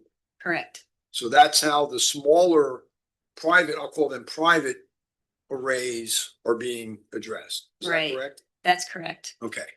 I hope that clarified a little bit, because now, Yeah. if I can say it, that means I understand it. You're a lot smarter than most of us, Leo. But And as I said, sorry. okay, And all right. just one last point. As I said, then there is in the ordinance too, there are limits on if you have rooftop solar, how high it can be. If you have ground mounted, how large they can be. For solar farms, there are setbacks and requires that they plant underneath, that it's not cement underneath or gravel, that it has to be planted with native grasses and so forth. So there are all kinds of other standards that go along with that. I think Natasha had something to. So that clarified basically what I was going, because that was my concern, was by rolling this back a little bit, we were going to give up some of those restrictions that we had put into play, because we didn't want people clear cutting an acre for personal solar use. Right. That's why it was the impervious surface on top of buildings, and then the regulations of how much they can actually clear to allow for a solar array. Right. So we're keeping all those restrictions. We're just opening it up to all zoning districts, correct? Right, for the excess. Yeah. Okay, Yeah. then I'm good. Thank you. Yeah. Sir? Sorry. Okay, not sure if it's even valid anymore here. Can we go back to the map there that you were showing that the area right around Pocono Manor? Right, yes, off here to the left, yes. Has that area been extended from what it was originally? So that's still the same area? Still. And so that particular area, can they build and extend that solar farm that is there right now to make it even bigger?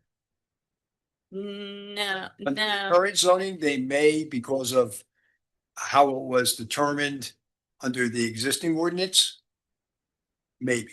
Okay. They might be able to do it now. As it is proposed, no, they would not be able to expand it without some kind of use variance. Okay.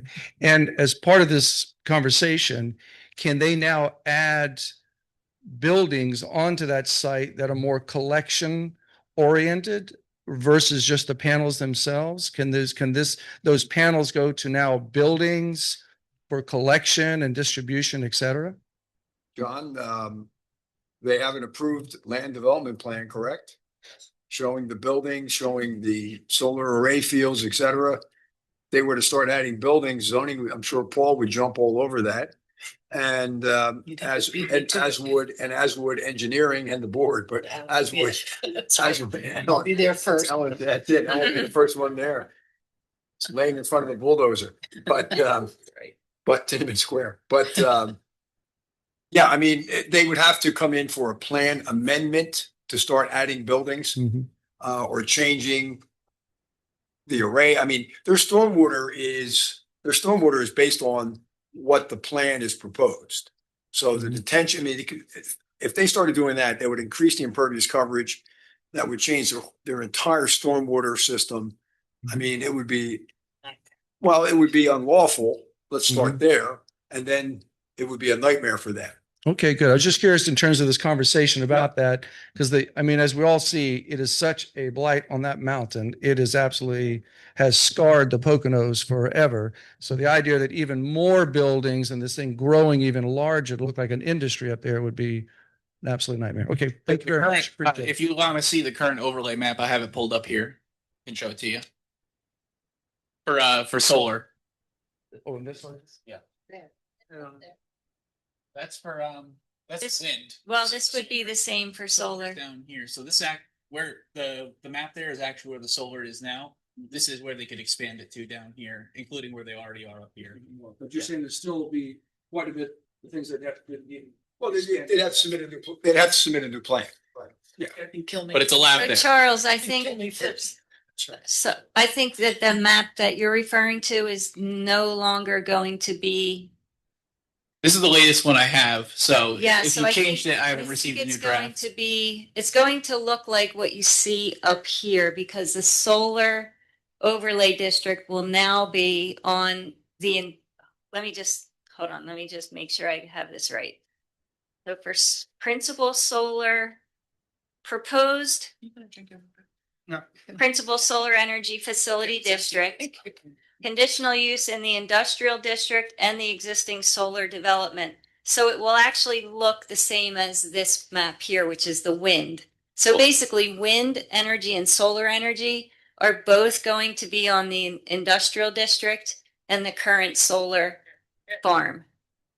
But that's not So- current. That hasn't been passed yet. The one that I was showing him is the one that's current. That one has been passed. If I'm not mistaken, right? That's when we passed our solar ordinance. I believe that's the map that went along with it. If I'm Oh, okay. I'm not confused, I believe Was that's there the case. a map that went along with it? What's that? Was there a map that went along with the solar ordinance that was passed somewhat recently? Okay, so it There is no was, solar ordinance passed recently. was there? So No. it's the majority of this project. Well, the one where he said only on an existing impervious coverage Oh, Right. to restrict them, but I don't know that involved the map change. I don't think there was a map. I don't think that involved the map change. Yeah, I don't think we did a map because we were knee deep in the zoning rewrite anyway. Yeah. And we were just trying to create an ordinance with Definition. restrictions and. Yeah, I don't think I don't. Okay, I mean, as long as we're gonna get a new map that's updated Yeah. with the correct and it's just where it currently is, I'm happy. I just want to make sure everybody has the correct information. Yep. Okay. Sure. Could you come to the microphone? Thank you. Oh, no, reading this proposed new definition. Reading about the proposed new definition of energy or thermal power and to supply electrical or thermal power primary for on-site use and for off-site. Now, if they're talking about thermal, they're talking about water. And if we're talking about water, right now we're in a drought situation. If they're going to be taking more water from us, Is that what's going to be happening? Because I'm surprised about that. That's like, we're not even talking about water. And that's in here. I think I think it refers to heat, so electric or heat. Well, that's what I mean. If they're talking about heat, they're talking about water. And that's how everything's going to be. And that's going to be a lot of water that they're going to be using from our Solar resources. facility would just be To- generating energy from the sun. It's up here. To address some of the concerns you have there, that kind of was put in because there are types of solar fields that have mirrors that reflect into towers that heat up a salt. No, I'm aware of that. But what I'm Okay. saying is that That was why that. where's the was put in. water coming from? So I don't believe there's anything to do with water. That thermal part of that is to do with They have those small types. ones. They have arrays that they can heat water the same size as solar panels. Mhm. And they can still flush it through the same way without having the mirrors shining onto a giant dome. It's not water from your creek. That's what I want to know. No. Has nothing to do with water from a creek or a pond or a lake or a river. And it's a saltwater solution that is in a sphere way up high, and there's mirrors all around. Oh, yeah, that's- Mirrors reflect the sun onto that. I've seen this, but that's not what I'm talking about. But that's what this is. So I believe what you're talking about This is has nothing a to do with water from a creek or a river. I'm talking about heating water for That's heat not what it says. and being It's not distributed. saying it's gonna heat water. so those types of That's what I mean. It's not just No, defining. it's That's not. what I want to know. It's not what it means. those types of systems that you're talking about are to heat water. Generally, you see them for residential properties that heat like their pool or something. Those are all closed loops. You don't want any water because then Right, but if you it's get gonna be- sediment in there, that wouldn't have anything to do with this. This is to produce energy, not to heat water. All right. That's what I'm saying. Because if they're putting something into that we don't know about, says, well, you proved it. No. Yeah, And- you know and what I'm most of those are all closed systems, and again, that would lean more towards the building code side. We would look at water kind of contamination, potable Right. water. That's all kind of building code would address those concerns. All right. Okay, moving on. Item number 4 on the agenda, we did kind of touch on this during our discussion of the commercial districts. So this chart summarizes different dimensional standards in the C districts, the proposed C districts, and then also the RD, which is the recreation district. And so based on the last meeting, the group wanted the board to revisit these items. And so there was a question on whether or not these changes in impervious cover are appropriate, and how the board wants to proceed. So the text that is highlighted in red, and let me zoom in on the screen here to make that more legible for folks. Okay, so the text in red is the proposed change. So if we look, for example, in the RD district, and I'll flip to the map for a moment. The RD districts are the, I don't even know what color to call that, a light purplish area. So it's up here around Pocono Manor and where the solar farm is. You have down here around Camelback, up around 611 area, and then over here on the eastern part of the township. So those are your RD districts. Currently, for impervious cover, residential uses are limited to 35%. All other uses are limited to 80% impervious cover. The proposed change is to residential would stay at 35%. That's typical across pretty much all municipalities for residential use. Other uses, the impervious would be reduced from 80% to 70%. For building cover, there is none specified. The proposed draft ordinance proposes specifying 40% for non-residential uses. What is the definition of non-residential if you're dealing with apartments? That's a good question. I think that apartments, depending on how they are defined, I believe that they're defined as residential in the definitions. I think they're defined under dwelling. And that's what we're working through that, yes. But apartments have to be redefined or reviewed and a determination by the board as to whether or not they are commercial enterprises or residential enterprises. But right now, it's confusing. It's not defined. It's not defined. I mean, I think they're typically, assumed to be residential. I think when you talk about fair share, apartments, I think, are usually included in that fair share of residential uses. And so that's says that every municipality has to provide for all residential uses, single family, two family, multifamily, mobile homes. And so from that standpoint, I think multifamily is considered residential. However, when you look at tax maps, multifamily is often considered commercial. And it is, an income generating endeavor. Now, in the township's ordinance, I believe multifamily is defined as a type of dwelling. So presumably a residential dwelling. So what would be the building coverage then for an apartment building being? It may be, I would tend to say that it would be residential unless now there is a section in the ordinance on multifamily use in like the supplemental regulations.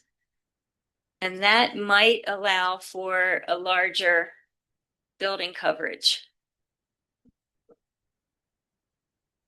So taking a look at the current zoning ordinance, the way it is defined, it's under dwelling, and then it says residence, residential structure, and then a multifamily is defined as a dwelling, multifamily.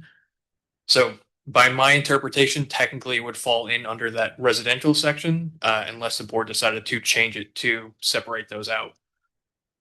So, And again, that's purely under the zoning ordinance. Obviously, building code, there's other definitions. You'd have to kind of comply with those, or Saldo also has their restrictions and definitions. okay, and I'm also looking here at the draft ordinance. There is a section on multifamily dwellings, which says the area and bulk regulations, which would be, the building coverage, under the applicable zoning district shall be met. And then 30% has to be devoted to open space. So here it does not seem to specify a different building coverage for multifamily. Well, it doesn't specify a building coverage for anything residential, right? It's just non-residential. Yeah, I was thinking that if in the multifamily section, it says multifamily can be 60% building coverage, then what's in the district standards would not matter. But it doesn't say that for multifamily. So now we're back to the district standards on this chart.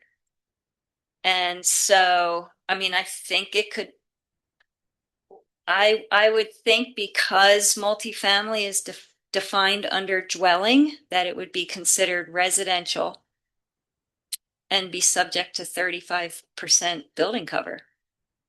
I suppose that could be argued. Well, 35% is impervious, so I'm sorry, 40% building coverage. But it says for non-residential, so shouldn't that be, because residential, Oh, for non-residential. allowed in Okay, okay, okay. I C1. gotcha. I gotcha. shouldn't it be separated out? So for in residential, non-residential, Right?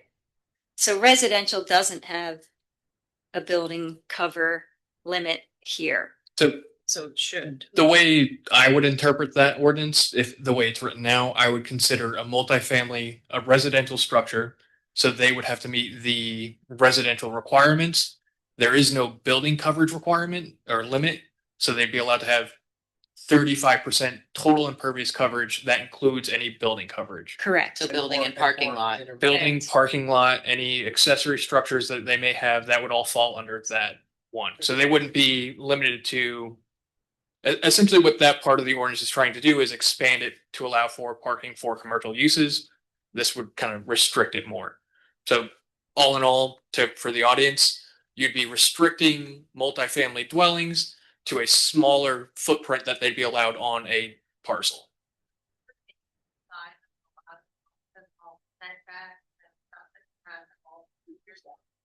So it is a percentage base. So if you have 1 acre, it's 35% of 1 acre. If it's half an acre, it's 35% of that half acre.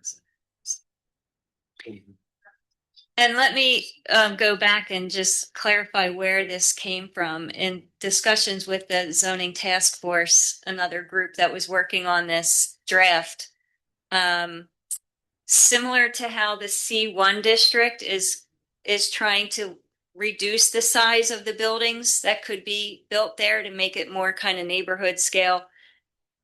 They wanted this to see the same thing in the RD district. So that's why the 40% building coverage came into play here for non-residential. So if it's a non-residential use, 40% of the lot could be building coverage. Total impervious, which would include the building and parking and so forth, would be 70%.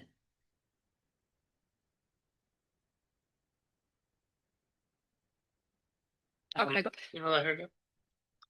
Yes, I wanted to know if there's a way for us as residents to get a copy of the full draft as it stands, because I have a property in the township that's zoned commercial, and I bought it for the zoning to develop a couple years down the line. So I'm just concerned about how exactly my property rights are being diminished. So it's hard for me to even, say how I feel about the C1 or C2 without actually reading through the entire document. So is there a way to get emailed that, or? If you'd like to email me, ckepler@poconopa.gov. Just Okay. give me an email and I will reply with the draft. All right, thank you. I just want to check that with our solicitor. Can drafts be handed out to the public? Yeah, I mean, we do that in essence when we have our agendas. We put parts of drafts in. I don't have a problem. I have a copy of the most recent draft that I received through a right to know, so I'm happy to provide that one if the township wants to be stingy with the current version. I said it's okay. Nobody's being stingy about anything. We said it's okay. I'm not sure why we had to go down that road, but what I was going to ask is, Chris Ann, are they available through the township too? Do you have one online that? I can make one available. Yeah, if they contacted the township. I mean, I think to be consistent, Charles mentioned it, but I think you should make a right to know request. A simple form, go online. You just fill in the blanks, send it out, goes right to Chris Ann. She's our current right to know officer, and she'll get you a copy. Did you hear that, ma'am? I'm sorry. Yeah. Sure. Well, if we're gonna make it available, why don't we just put it on our website and let them look at the Do that PDF? too. Because it's pretty thick to print it, right? Yes. Okay, I will get it posted this week. yeah. Would a posting? I mean, be- we're still operating on the May 19, 2025 draft. Okay. And then once we get all of the changes, we'll issue a draft number 3. Yep, but in the meantime, we could post what we have. Yeah, okay. It'll save you some trees, printing it all. Yeah, because it's about 300 pages. Frequently. And the only thing they really are concerned with when I call for whatever I call is impervious surface and parking lot size and, what's been changed about that. So that's good. Whatever you're proposing, less is best. According to the environment.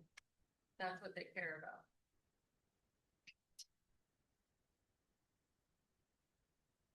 about. Okay. So the C1 district. The proposal here is to reduce from impervious from 80% to 60%. Now that's a pretty steep reduction. I don't know if this may cause nonconformities on lots that have more than 60% impervious. If there Like is, there could be many of them, is what I'm saying.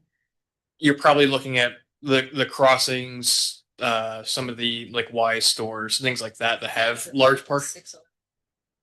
Yeah, some of the smaller, yeah. Steals. So I think there would be many, it would impact many lots, I think. So that they would still be allowed to have it, just non-conforming, right? It's just anything new would come under the new standard. The legal term is an existing nonconformity. So they would have to have a permit or approval that allowed them to have a certain impervious coverage previous to what this ordinance would go into place. And again, kind of how we previously discussed, any nonconformity can expand up to 50%. We would have to take a look at that and run numbers when they came in to either expand or adjust their impervious coverage. But majority of the kind of properties that would come up in this case would be, if they are increasing their impervious coverage, they'd have to go through the land development process as well. So that would be another kind of, the board would have discretion on that. Yes. Okay, C1 district, also 40% building cover for non-residential use, and then the building height is proposed to be reduced from currently permitted 50 feet to 35 feet. So again, that's a pretty steep change. In the C2 district,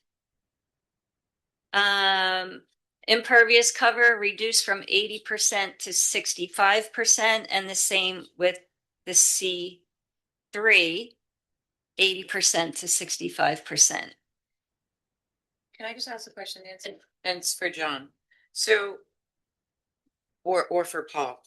I just want to make sure on this building height, 35 feet, I think it's good to restrict it. However, if you have a typical 2-story building, so a typical 2-story walk-in first floor, you have a second floor, and let's say they have an attic. What's the typical height for that? Is it going to be above 35 feet or below? It takes you have to consider a couple things. First, we have to come up with a definition for building height. There's different definitions. You can take the average grade from the front to the back. You can say from the first floor elevation. So that's something that has to be determined first. When it has an elevated basement. So if you're starting from the first floor. Exactly. All that, we're gonna have to take a look at that in the definition to answer your question. But typically, what a 35-foot height limitation envisions is a 2-story building with about an 8-on-12 slope roof. If you get beyond that, now if you get into a commercial building, so that's what they might try to sneak in 3 floors and go with a flat roof, and then you get into the argument. Well, what about the air conditioning that sits on top of the roof, or if they have a parapet wall?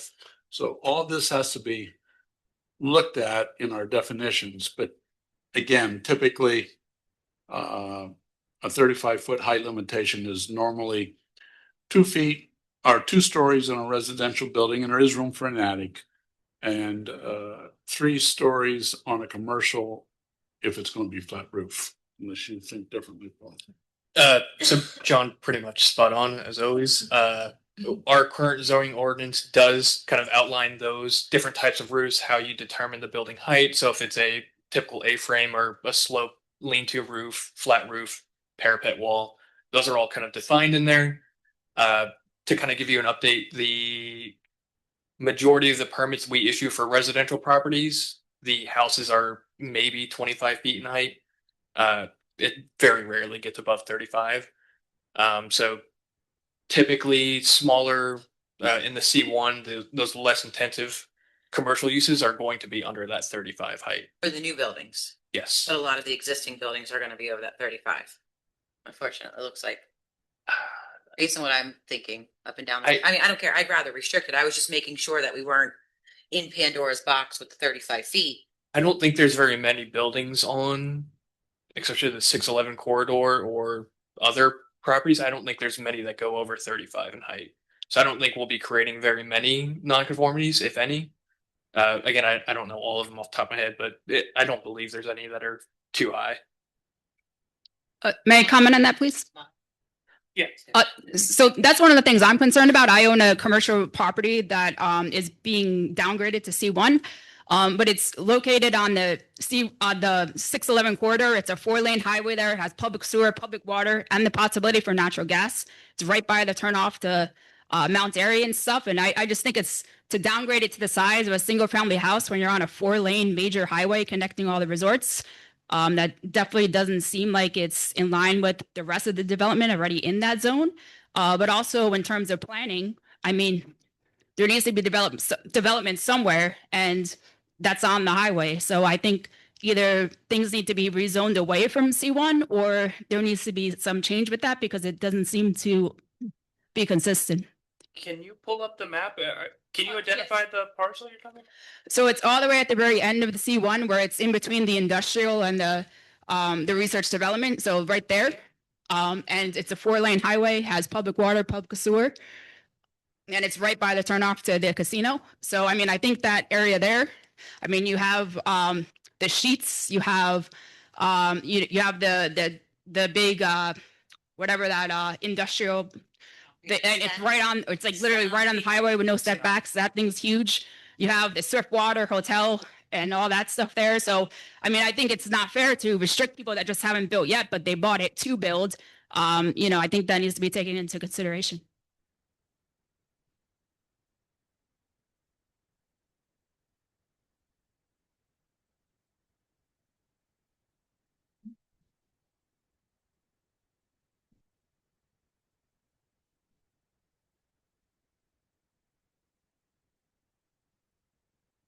Okay. So that's the chart, the table of the proposed changes in dimensional standards. So I'm thinking we have to do some research then to see what would actually be changed, or how do we find out if we're creating a mess? I mean, my concern is the amount of nonconformities we're creating. I'm all about restrictions, but I don't also want to create nonconformities up and down 6. I'm nonconforming in 3 different areas, by the way. And so is the building next to me and the building to my right. I'm sorry, can you stop talking in the audience? We can't hear. Yeah, I think, you know, C1 along 715 makes a lot of sense. Initially, when I saw the map, you know, during this meeting, as we were talking about C1, I was also a little not confused, but just curious as to why so much along 611 is becoming C1. Not that, you know, I mean, her parcel, there are many others along 611. You know, I feel like we might just want to look at them individually at least, and just figure out what we want to do along 611. Obviously, we want to restrict it along 715, and that's why C1 was created. But 611, I mean, it's commercial, obviously. So I will look at that. If you get us, you know, your address, my email is very easy, mlong@poconopa.gov. It's on the website too. You know, feel free to reach out to me and we'll discuss it. And, you know, we're looking at everything right now. This is why we're having this. So.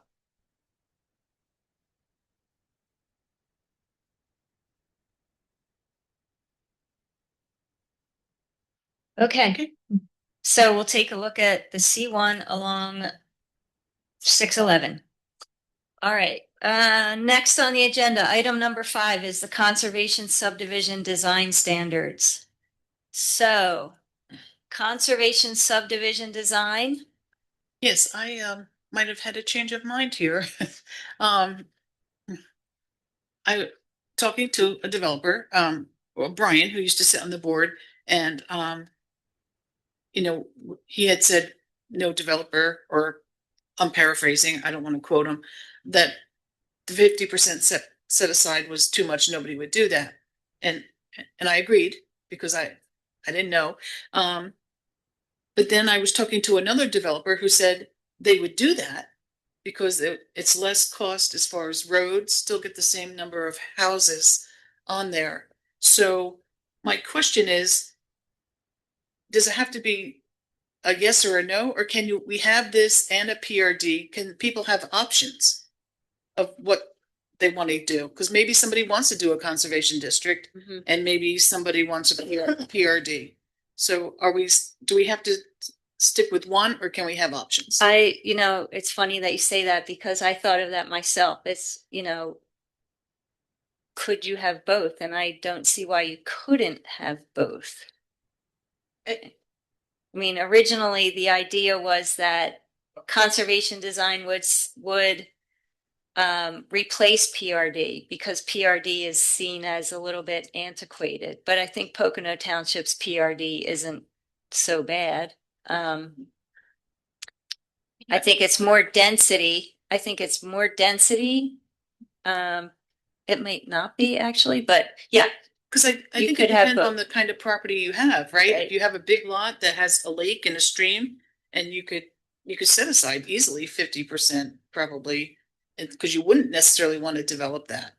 But then if you have a smaller lot, then maybe you want the PRD, because you don't want to set aside 50%. I just think it's an option, and I just had another builder tell me he would do it. I just think it's so. In the conservation Pardon? design, you have to, that gets back. Planned residential development. 50% plus 50%. Ellen, I'm concerned though, because I think the way that you're looking at it is not the way Nancy described it. And John, correct me if I'm wrong. So on the conservation, they're required to set aside that amount of land first and then build on the buildable, versus the current zoning is they have to set aside the steep slopes and the wetlands and anything anyway. And they're allowed to build then throughout the rest of it, correct? Well, it could be more than 50%. Conservation design would end up being more than 50%, right. because with conservation design, you take your gross tract area, you subtract out the environmental features, and then what's left, you then take and you calculate the number of units on what's left. So let's say you have 100 acres, 20 acres of that are steep slopes, lakes, ponds, wetlands. You take that 20 acres out, you're left with 80 acres. It's 2 acres per unit. 80 divided by 2, you get 40 dwelling units. Now, from that 80 acres, you take 50% open space. Yeah. Out. So you only have 40. So now you have 40 acres buildable, 60 acres is open space, because it's your 40 plus the 20 that was in environmental constraints. Right. So now you have 40 lots on 40 acres. You don't, because it's 2 acre minimums. Well, So you get 2 20 acres. homes. No, 2 acres is what you use to do the calculation. Here's where it's confusing to people. 2 acres is what you use to just calculate the number of units you can have. But then in order to fit those units on 40 acres, the minimum lot size is much smaller. It's like less, it's an acre or less, I think. So, yeah. So the 2 acres is just for calculation. But so on that math, 100 acres, 20 set aside for steep slopes, 40 acres, you get 20 homes, correct? Based on the time that you have the 2 acre minimum lot sizes, roads, No, etc. you still get your 40. So you set aside 20 acres. You take out the 20 acres, that's steep slopes, let's say. You have 80 acres left. Take 80 acres, divide by 2 acres per unit. You have 40 dwelling units, right? So you're built, so in the conservation, just so township wide required 2 acre minimum to build a house, but in the conservation, in this, you're allowed to build on 1 acre? Yes. That's why, Yeah. that's why they Yes. said, that's why they Yes. said they would do it, because they get the same number of homes. At the same number of Listen, that's- homes, That was not just, that was not explained at all before. same number of homes. So we were getting half the amount of houses. No, No, no. same number of homes, just smaller lots.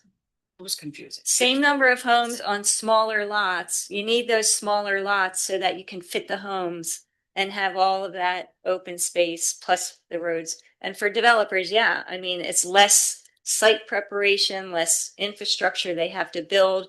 If you have 40 homes across 80 or 100 acres, that's more road, more infrastructure, more site preparation.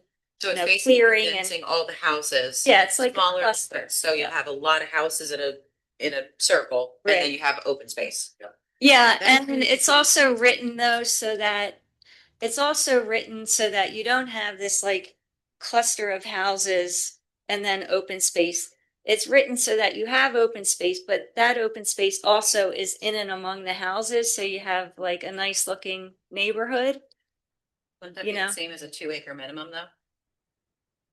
Because if you build a No, house with. no, so the open space is, maybe there's like a little community green area, some of the houses front on the community green. The open space is common open space, so people that live in that development can use it. It's not like you're going on your neighbor's yard to play ball without their permission. There's maybe like an open field where the kids can go, or people can, there's like, maybe a path going through the development for the residents and so forth.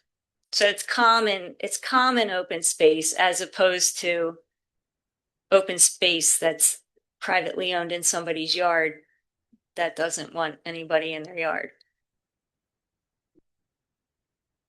So it's, it's a decision. Wouldn't it still be privately owned by the development? Yeah, so I mean, it's usually homeowners association, so it's not public, it's for the residents. It's Now- the same thing as the open space now. If a developer owns a piece of property, they Right. set aside 20 acres to open space. It's not open to the public. No, it's belongs just for to that the state homeowners, homeowners Not- association, right? Now, I think there is an option, and probably currently there's an option for the developer to dedicate, if the township wants to take dedication of some of that land for public open space or a public, trail going through. They're not required. They're not required to do that.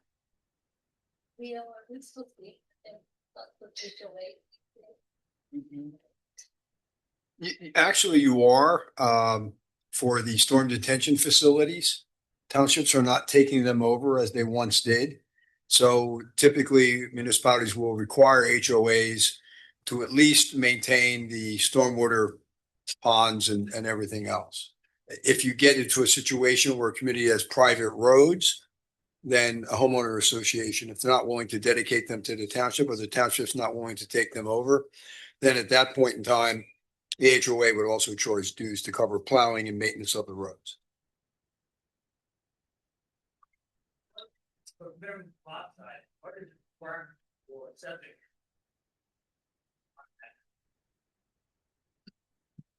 It's currently 2 acres for, But but. currently it's 2 acres. DEP, let me be careful how I say this. For traditional planning, you should really have a 1 acre lot to make sure that you have your isolation distance from your well and your septic system. And so you also have to not only keep it away from your own well, but your neighbor's well, et cetera. So typically for planning purposes, the minimum lot size should be considered as 1 acre. Now, there are lots where you can sort of shove and squeeze and push and get a smaller lot to work. But good planning dictates a minimum of a 1 acre lot if you're going to have on-lot water and on-lot septic. That changes with sewer. Yes. Yes. It pretty much goes out the window with sewer because you have no isolation distances.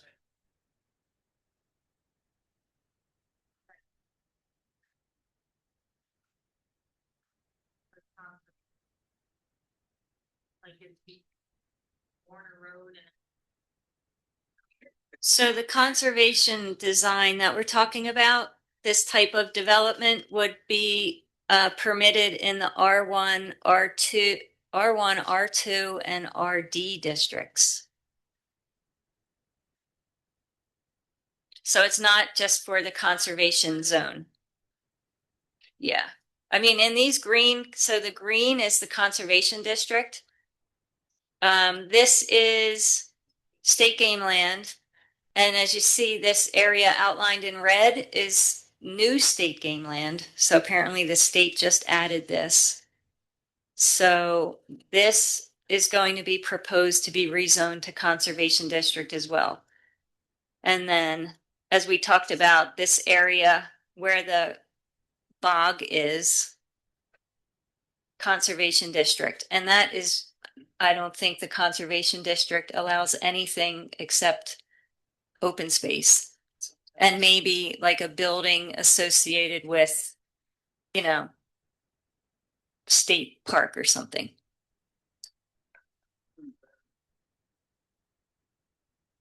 It's where the bears live. Is that what's on? Yeah. So the conservation subdivision design again would be permitted in R1, R2, and RD. So much of the township. So the board would like to see it remain along with PRD as another option instead of conservation design replacing PRD. Is that what I'm hearing? That's what I'd like. Yeah. What do you think, Joe? Yeah.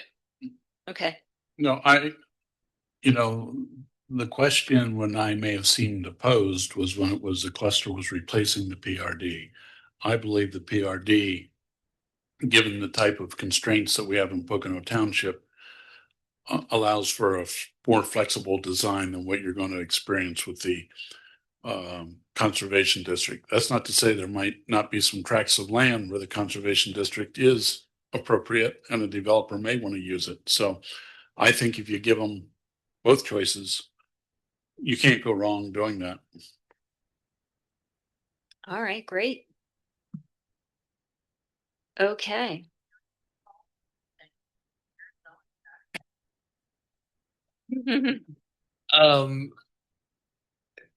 While I don't have too much experience, this is more of a engineer kind of developer standard. I very rarely see any PRDs or in conservation development.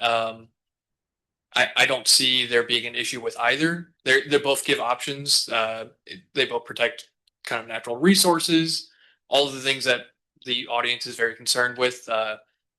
Those are all things that are addressed in this. So my opinion, I think whatever way the board goes and decides, they will protect the Pocono Township and kind of get what's best for everybody.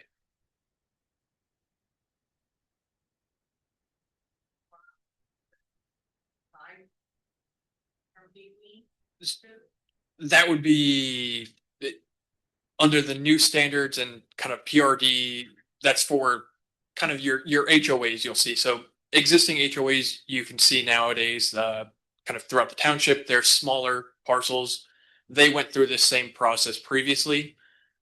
So nowadays, the minimum lot acreage for an R1 zoning district is going to be 2 acres. When you get down to commercial zoning district, it's 1 acre. Single family dwellings are permitted everywhere in the zoning, everywhere in the township now. So all in all, it would be similar, but add more protection and flexibility.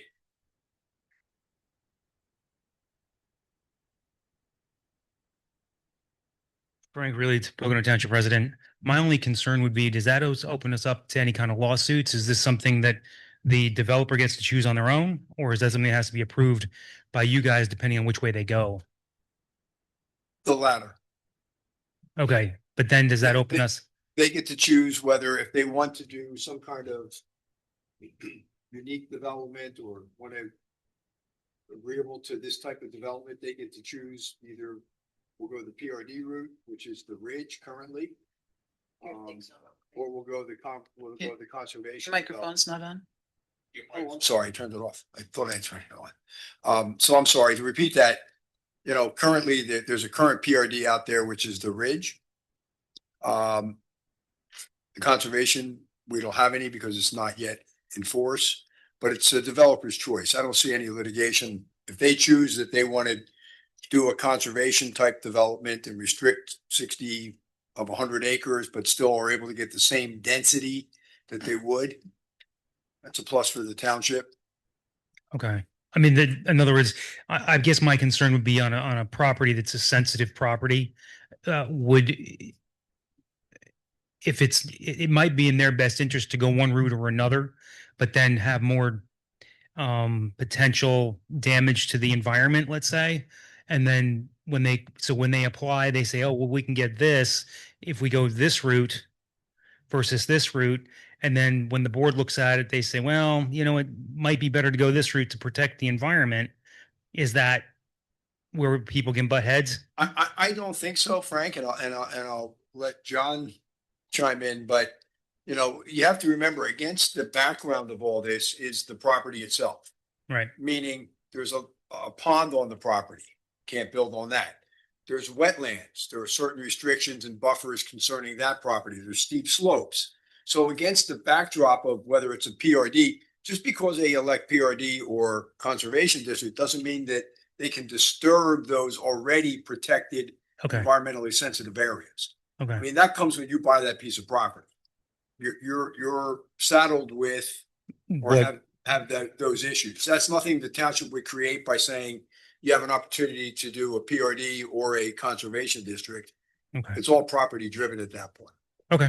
Does that answer your question? Yeah, it does. Thanks. Looking through the conservation district here, it sounds like the purpose of the conservation district is to try to preserve more of the property, whereas the standard PRD just lets you, you know, be a little more, well, like the ridge. I mean, I know Jim knows what's going on up at the ridge. You know, the conservation district would require them to keep 50% of the land from being clear cut.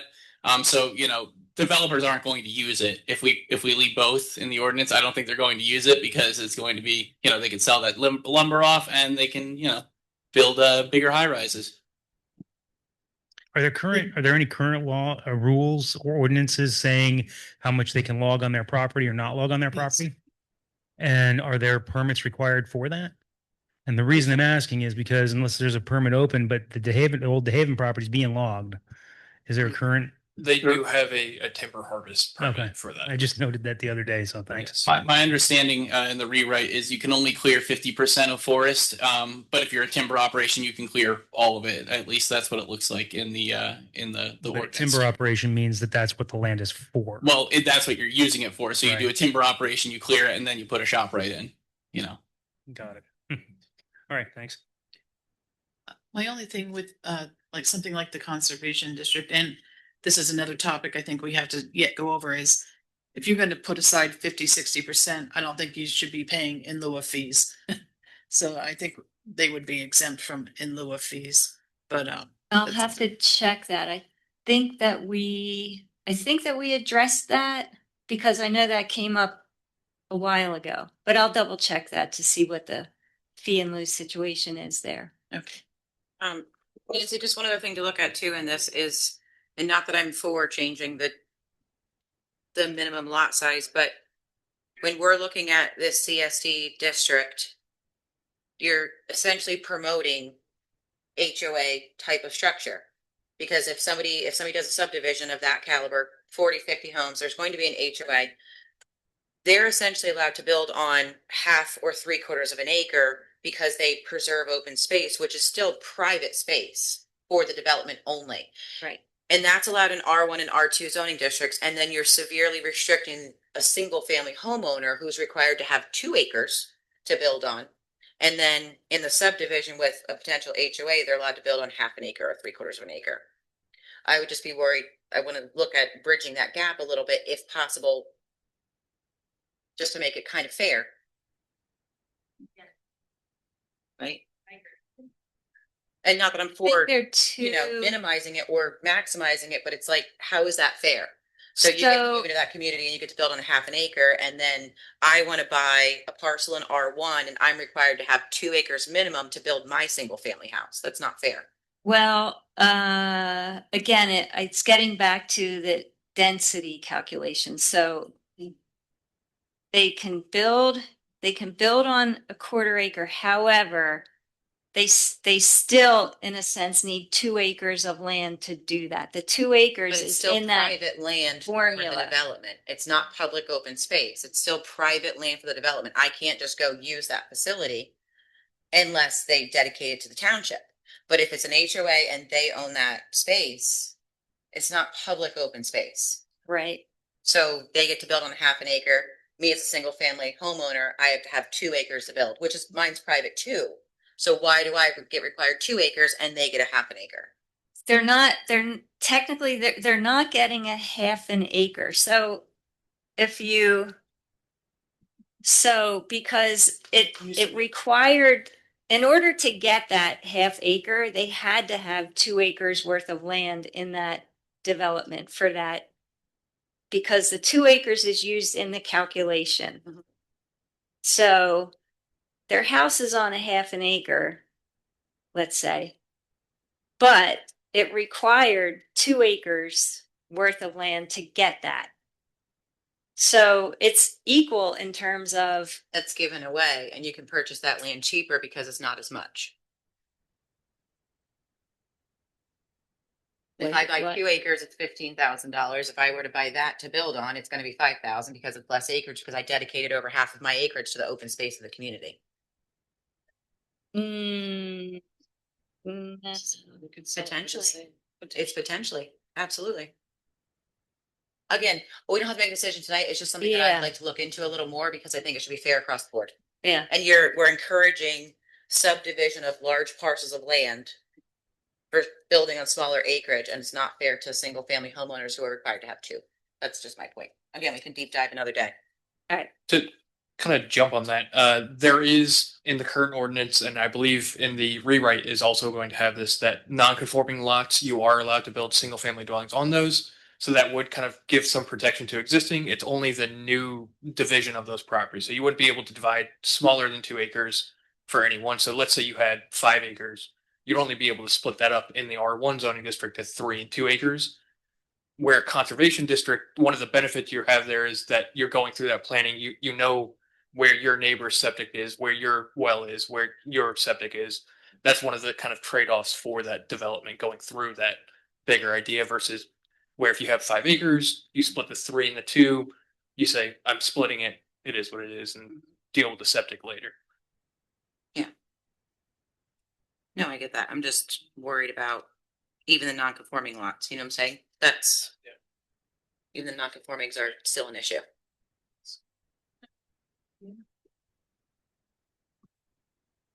All right. So I think that does it. So let's see. All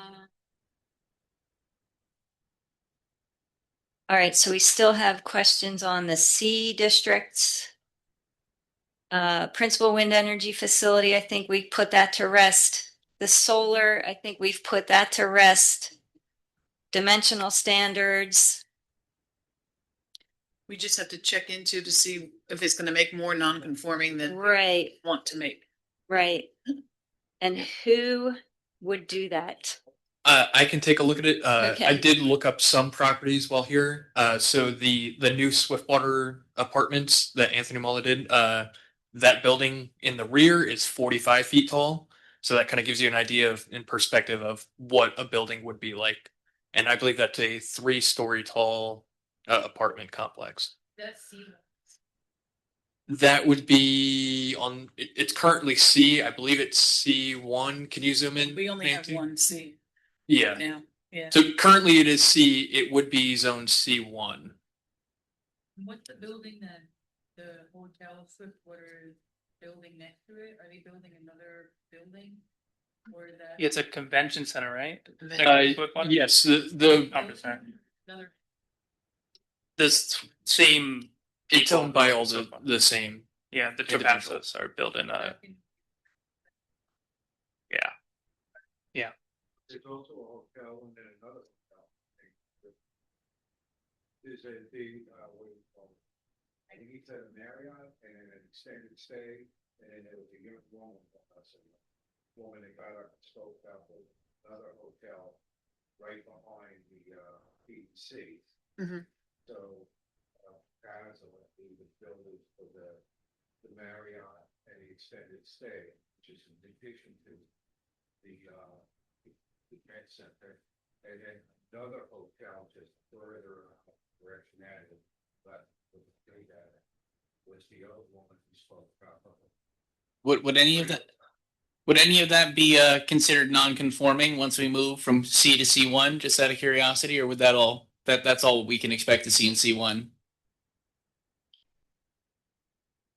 In what aspect of the nonconformity are you? Well, no, just we're talking about what we can expect to see in C1. This is currently commercial, all the stuff that Jim just described. It's going to be C1. Will that be non-conforming, or is that all still going to be? Is that just what is allowed in C1? I think yeah, so the question would be, are you asking, is it a non-conforming use or are there non-conforming structures? Those are the two kind of defining factors. So a non-conforming use would be, let's say, Cook's Corner, for example. That is a non-conforming use because it is a commercial use in a residential zoning district. Non-conforming dimensions would be lot size. So as we were talking about in the the R2 zoning district, it's 2 acre minimum. Non-conforming existing lots would be those half acres you see around the township. we might expect similar development in the C1 that you guys have confirmed you would prefer not to turn back to residential. That's what I interpret from what you're saying. Yeah, that's what I'm just trying to get a clarification on. Yeah, so those sorts of projects are what we can expect to see in C1 going forward. Well, Thank you. Leo, just can you correct that, please? Because again, if the plans are in prior to this going into place, yes, it's a non-conforming use, but moving forward, they have to abide, if they don't have their plan submitted, they have to abide by the new dimensional standards that are being set. Right? Unless they're pre-existing. Unless and they're exist pre-existing, today. correct. If we were going to enact the ordinance tomorrow, anything that pre-exists as it relates to dimensional, setbacks, height, things of that sort, or use, if the use is no longer permitted in that district, then at that point in time, it would be a non-conforming use. If it has 80% impervious coverage and the impervious coverage is reduced in the new ordinance tomorrow to 60%, that would be a non-conforming structure and that would have the protections of a non-conforming structure. But we've also said in the meeting that we're gonna be making some concessions for some folks that are on 611 close to all of the hotel structure. I don't know that anybody said that. I think the young lady back there expressed her concern about property she bought as an investment property, but I don't know. I think what was said was to take a look at the 611 corridor. To consider having it be more discretionary. It will be in one of the existing districts, C1, 2, or 3. If it's commercial use that's being proposed, it'll be in a C1, a C2, or a C3. It won't be come to us and tell us what you want to do and we'll tell you thumbs up or thumbs down. Well, again, that's a board decision. I mean, right now, we're having this process to address these types of issues, and I'm glad the young lady approached so the board has something to consider. Because now's the time to, well, we've been doing this about a year and a half, but now's the time to do it. I'm new though. I can hear you, Jim. I can't hear you. Microphone. I can't hear you. Do you know off the top of your head how tall the spa is going to be? Just a question. I don't. You don't. All right. I don't know. Two stories, 3 stories. Do you know? It's 2 stories. It is 2 stories. It is under 50 feet. I don't know off the Will top it of my become head. non-conformant, do you think? I believe that is in the RD zoning district, so Yeah. It'd be 50 feet. it would be 50 feet. So it'd be existing and it'd be conforming. No, I can't stop you then. This, it's just going on the back mountain road. Okay, you know where the Brookdale, revamp is? Right across from Brookdale. Okay. Okay, so next step. So I imagine we need to get together again to further discuss the C1 district along the 611 corridor, the nonconformities that might be created by changing the dimensional standards, and then outstanding questions on the conservation subdivision design. So the next meeting date, if we stick with the 4th Monday, would be Memorial Day. No. So Can I just really quickly ask before we schedule another meeting? Because I missed last meeting. Can someone fill me in? I see the areas that are outlined in red. Can someone just fill me in on kind of what was discussed last meeting? And No, you don't. So the group, my honeymoon, I missed the meeting. so last You went down there. last month's meeting was a joint Board of Commissioners and Planning Commission meeting, and the decision was to rezone this area, which is the bog, to conservation, and yes to rezone this area, which is the state game land, to conservation. Okay, so there's no. Everybody was unanimous. I think it was pretty unanimous. Okay, Yeah. just wanted to make sure. Yes. Did that get voted in? It's part of the draft right now, so this whole thing would have to pass. But Yeah, but so- we'll make sure that part gets in. So just the process. So these are drafts, and as was said, this has been going on for probably a year and a half now. We're getting toward the end, and so we'll issue another. Once we get all of these changes in, based on all the feedback from all of you and the board and the planning commission, we'll produce another draft. It would be draft number 3. And then it will go through a process of review by the planning commission, the township planning commission, the county planning commission, and then it goes through the adoption process, which would be a public meeting of the planning commission and public hearing with the Board of Commissioners. So I'd there's also still a like ways the to go. the EA's, our new environmental council, to review it if possible. Yeah. I'll actually approach the microphone. My name is Gianna Leo Falcon. I wasn't able to attend the meeting last week because I was attending the Smithfield Township meeting related to data centers, but I did apply for the Environmental Advisory Board, and I don't know if I'm gonna have a chance to speak again before the 4th. Should I speak now? So the next, Now is not the time. yeah, it was No problem, yeah. but the board decided to table the Okay, okay. appointments, and I think the board.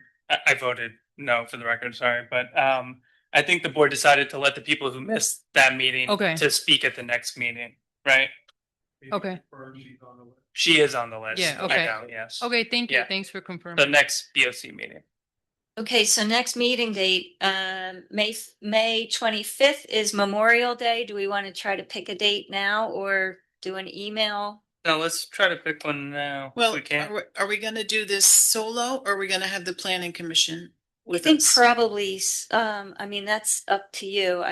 They are- I feel like the planning commission was giving it to you to kind of wrap it up solo. Yeah, and I'm just asking because, well, I don't know that we're gonna wrap it up solo. I think we're gonna wrap it up together. I mean, in terms of what these outstanding questions are, Okay. and then it would go back Okay, to the planning commission to see what the changes are. So the third draft, once we get these changes in yeah, from you, then I'll produce a draft number 3 that the planning commission will review. I think we still have to discuss in lieu of fees.